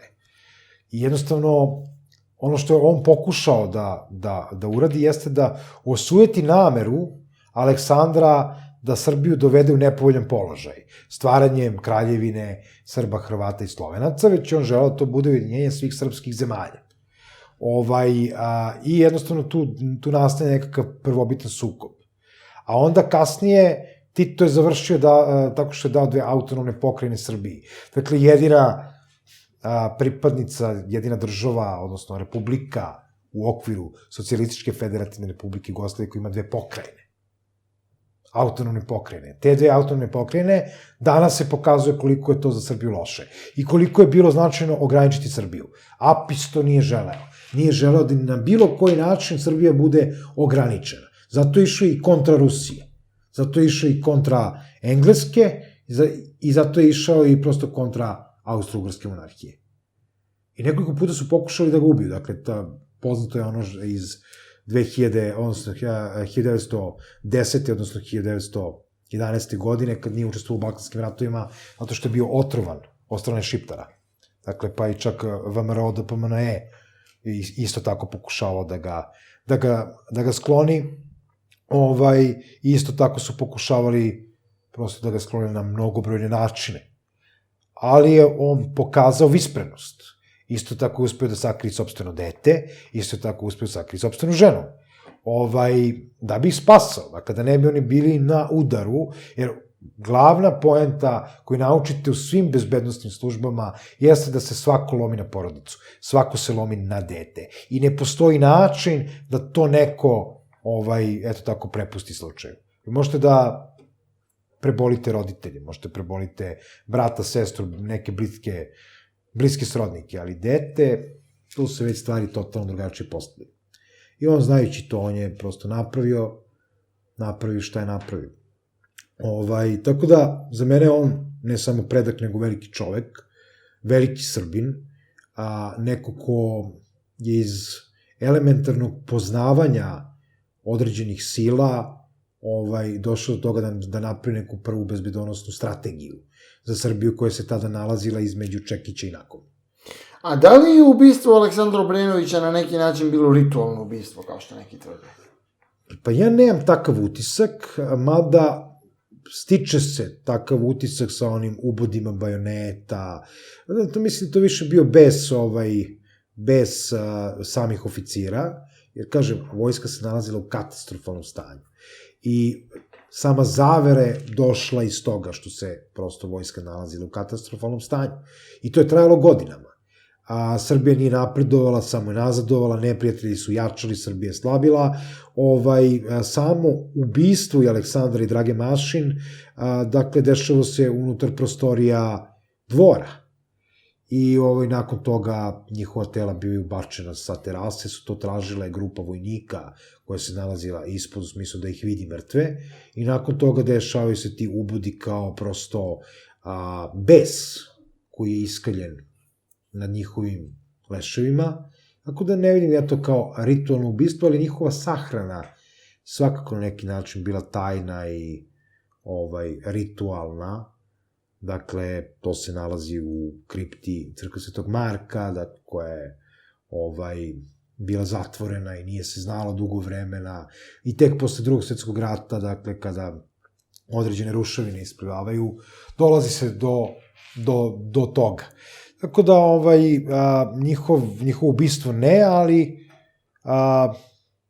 polaganje posmrtnih ostataka svakako da. To je bio neki ritual da se nekako... Da se zatru. Da ih nema. Bez obzira što nisu imali direktnih potomaka. U krajnjem slučaju, ko je posljednji Nemanjić? Ko? Uroš, tako. Čujemo cara Uroša, Da. koji je ostao bez dece. Gde se nalazi njegov otac? Sada, gde se nalazi posmrtni ostaci njegovog otaca? Pa upravo tamo, u crkvi Svetog Marka. Tako je. Tako da, crkva Svetog Marka je crkva lažnih svetaca. Tako je prosto u određenim religijskim krugovima zovu. Zato što Dušan je, kažu, ubio svog oca i prosto počinio neke stvari gde nije mogao da bude proklamovan za sveca, bez obzira što je bio veliki vladar i Srbija je bila najveća u njegovo vreme, a niko nije mogao da bude svetac. Zato je to, taj sarkofag tu koji se nalazi, je prosto sarkofag lažnog sveca. I crkva Svetog Marka je, inače, po određenim energetskim merenjima, mesto jako teške energije. Neću reći loše, ali teške energije. Kao i prosto hram Svetog Save. Zato što se nalazi se na takvom mestu ispod crkve Svetog Marka je Tašmajdan. I Tašmajdan se zna šta je bio ranije i, dakle, postoje knjige, recimo, Nikolić je napisao Beograd ispod Beograda, u kome upravo govori o Tašmajdanu dosta toga, a ispod današnjih hrama Svetog Save nalazi se Humka, odnosno slovenska nekropola, ili prosto groblje nekakvog, pagansko groblje Slovena, što se jednom prilikom videlo kada se odronio zid biblioteke, dakle, Narodne biblioteke, pa je isplivalo šta je isplivalo, pa je bilo konzervirano i tako dalje, tako da ne treba graditi bogomolje na tim starim bogomoljama. Ja sam generalno protiv toga, osim ako se ne zna pa se desi. I moja baba je znala da kaže, sine, ne diraj stare grobove. Ima to svoje. A vrlo zanimljivo da je jako puno hramova je sagrađeno upravo na mestima paganskih hramova. Jeste, da bi se određeni narod, odnosno narod sa ovog podneblja, okrenuo od paganizma. Jer vi kad prosto sklonite hramove koje pripadaju Hekati, Morani ili kome god, jednostavno pretočite ih u neke hrišćanske bogomolje, vi vremenom imate da se tu zaboravi šta je tu nekad bilo. Mislim, koliko puta smo prosto zaboravili šta se nekada nalazilo u Mitićevoj rupi, kako je Prokop ranije izgledao, kako je neki deo Beograda ranije izgledao. Zaboravljamo. Jednostavno, to nam ostaje kao sećanje na neki stari Beograd, na nekim razglednicama, nekim fotografijama 70-ih, 80-ih godina, pa i pre toga 20-ih ili, 30-ih naslikan taj Beograd. Mi zaboravimo šta je tu nekad bilo. I tako i ovo. Znači, jednostavno prođe 50-100 godina, zaboravi se i izumru te neke generacije koje su prosto pamtile taj hram koji se tu nekad nalazio, i imamo novi hram. I imamo nove objekte. To je to, evo, a ako se desi da prosto prođe, recimo, više od 400 godina da Aja Sofija ostane džamija, mada ja u to ne verujem, ona će biti zabeležena kao džamija. To je sigurno tako. A kad smo već kod hrama Svetog Marka, pokojni gospodin Dragoš Kalejić u svojoj knjizi, pošto je bio slikar, jako loše ocenjivao taj hram u umetničkom smislu. Rekao je da ga podsjeća na nekakvu grobnicu. Apsolutno jeste. To jeste grobnica. Čak možda je manje grobnica Oplenac nego crkva Svetog Marka. Znači crkva na Oplencu i generalno kripta u kojoj se nalaze zaista položeni posmrtni ostaci Karađorđevića, je manje grobnica nego ovo.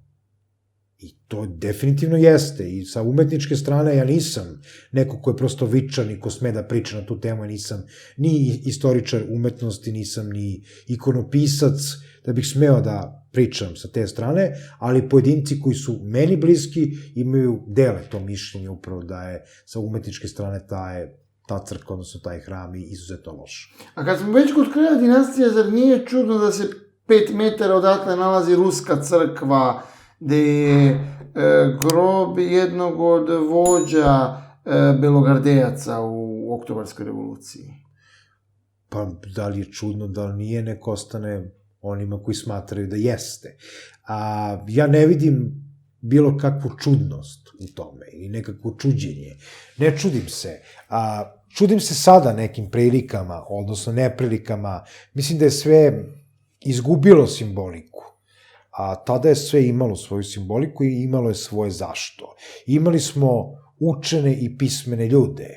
Imali smo, eto, opet ću da spomenem Zorana Đinđića. Zoran Đinđić je rekao da je zadatak njegove administracije da obrazuje Srbiju. Da isto što je radio i Dositej Obradović. Sad neko će to možda shvatiti površno, pogrešno, kako god, ili prosto staviti mene kao neko ko obožava lik i delo Zorana Đinđića. Ne, daleko od toga. Zoran Đinđić je imao svojih palanačkih momenata, ali jednostavno je za razliku od svih ovih koji su došli posle njega, a i onoga pre njega, bio mnogo otvoreniji, mnogo više video. I video da nam nedostaje to obrazovanje. Nama definitivno nedostaje obrazovana nacija i prosto i simbolički obrazovana, znači u kontekstu simbolizma, ali u kontekstu ezoterije. Ja stalno potenciram na tome. Mi ne poznajemo našu istoriju, našu mitologiju, sklanjamo se od paganizma, zašto kad to jesmo, imamo paganske običaje u okviru hrišćanstva, tvrdimo smo mi jedini pravoslavci, jedini ispravni, jedini ti koji jednostavno se nikad nisu menjali, to nije tačno. Konstantno živimo u nekoj prošlosti koji sami kreiramo nekakvu, hajde da kažem, budalaštinu od kosovskog boja, znači pre toga neke bitke na Marici, nekakvog junačenja bitke na Čegru i tako dalje, mislim, to su na Pločniku, tako, mislim, zaista postoje mitovi, legende, ali mi umesto da se bavimo nekakvim konkretnim stvarima, mi se zaista bavimo nebitnim pričama koje su istorijski nepotvrđene, a stalno se klanjamo i prekrajamo istoriju. Onako kako nam odgovara. To radi i Severna Makedonija. Ja sam skoro čuo da je Marko Kraljević njihov junak, zato što je rođen u Prilepu. Da su Kraljevići zapravo, odnosno Mrnjavčevići, a ništa drugo nego Makedonci. Oni se tako kažu da je Filip Makedonski Makedonac. Mislim, njihova istorija je smešna istorija. To je istorija od Kominterne do danas. To su neki pobugareni Srbi, posrbljeni Bugari, nebitno šta su, oni nemaju narod, makedonski narod ne postoji. Ne pričamo o antičkoj Makedoniji. To da. Ali jednostavno sad to njima reći, to je istog trenutka se zameriti s njima. To je ista priča i kod nas. Znači, taj neki ne edukacija, ne obrazovanje. A imamo istoriju. Srbija je jednako istorija iza imena. Samo mi ni podaštamo dobar deo te istorije. Tu pagansku istoriju, tu neku arijansku istoriju, to šta god daje, znači onda mi se gledamo i još smo, upitno je koliko mi zaista znamo. Ali smo fanatični kad je u pitanju naša istorija. Pa evo isto tako postoji neka fanatična grupa koja sad napravila neku Narodnu Republiku Srbiju. Ja ne znam šta bih rekao na to. To je, ajmo ljudi da se malo igramo države. Mislim, tako Ali ne može. dobro, čovjek koji je stojao iza toga, za njega kažu da ima veze sa upravo tajnim društvima, gospodin Dušan Dunđer. Pa je li stajao ili stoji?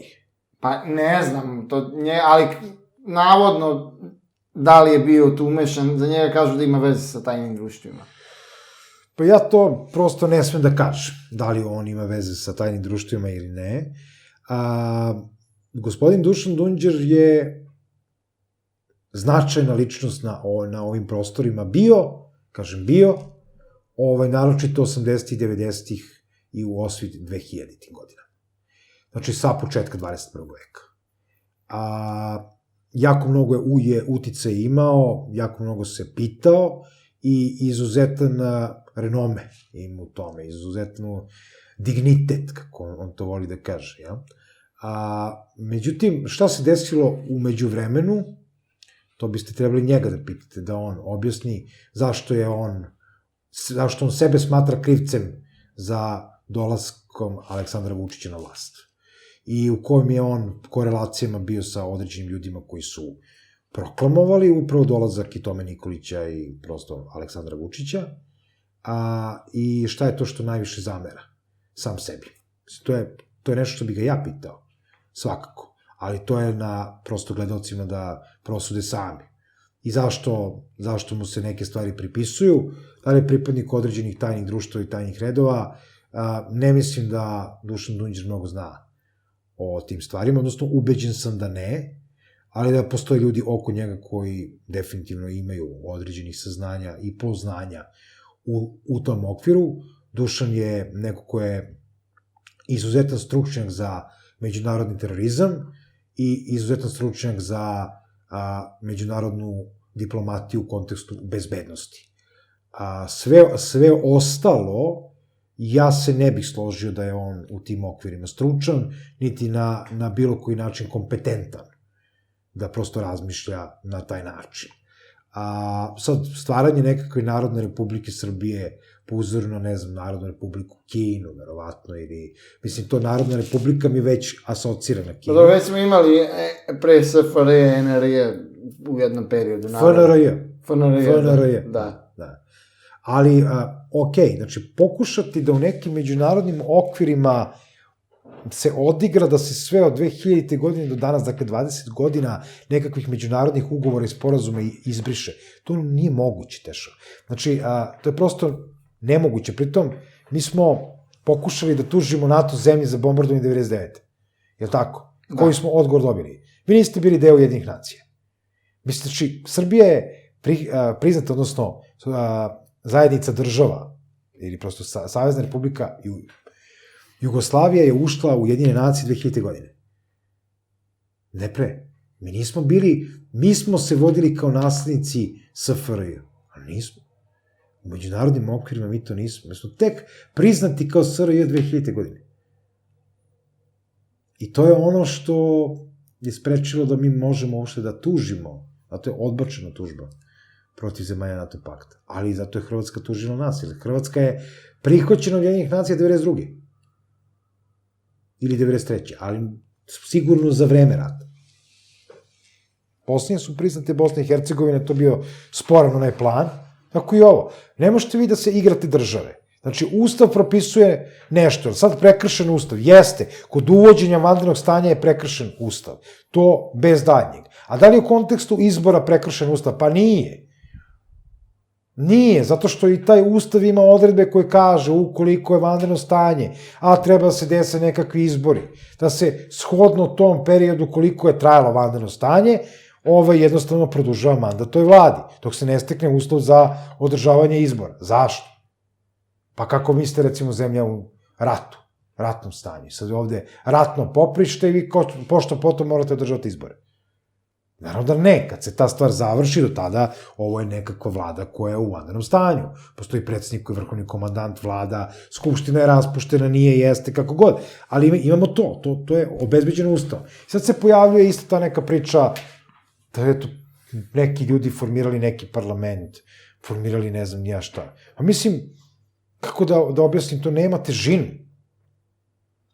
I meni je zaista čudno da jedan stručnjak za međunarodno pravo i terorizam i bezbednost tog kalibra, kao što je Dušan Dunđer, može uopšte se upusti sa, ne znam, to je neki meni polusvet u polumraku, polupismen svet u polumraku. Znači, bukvalno to tako izgleda.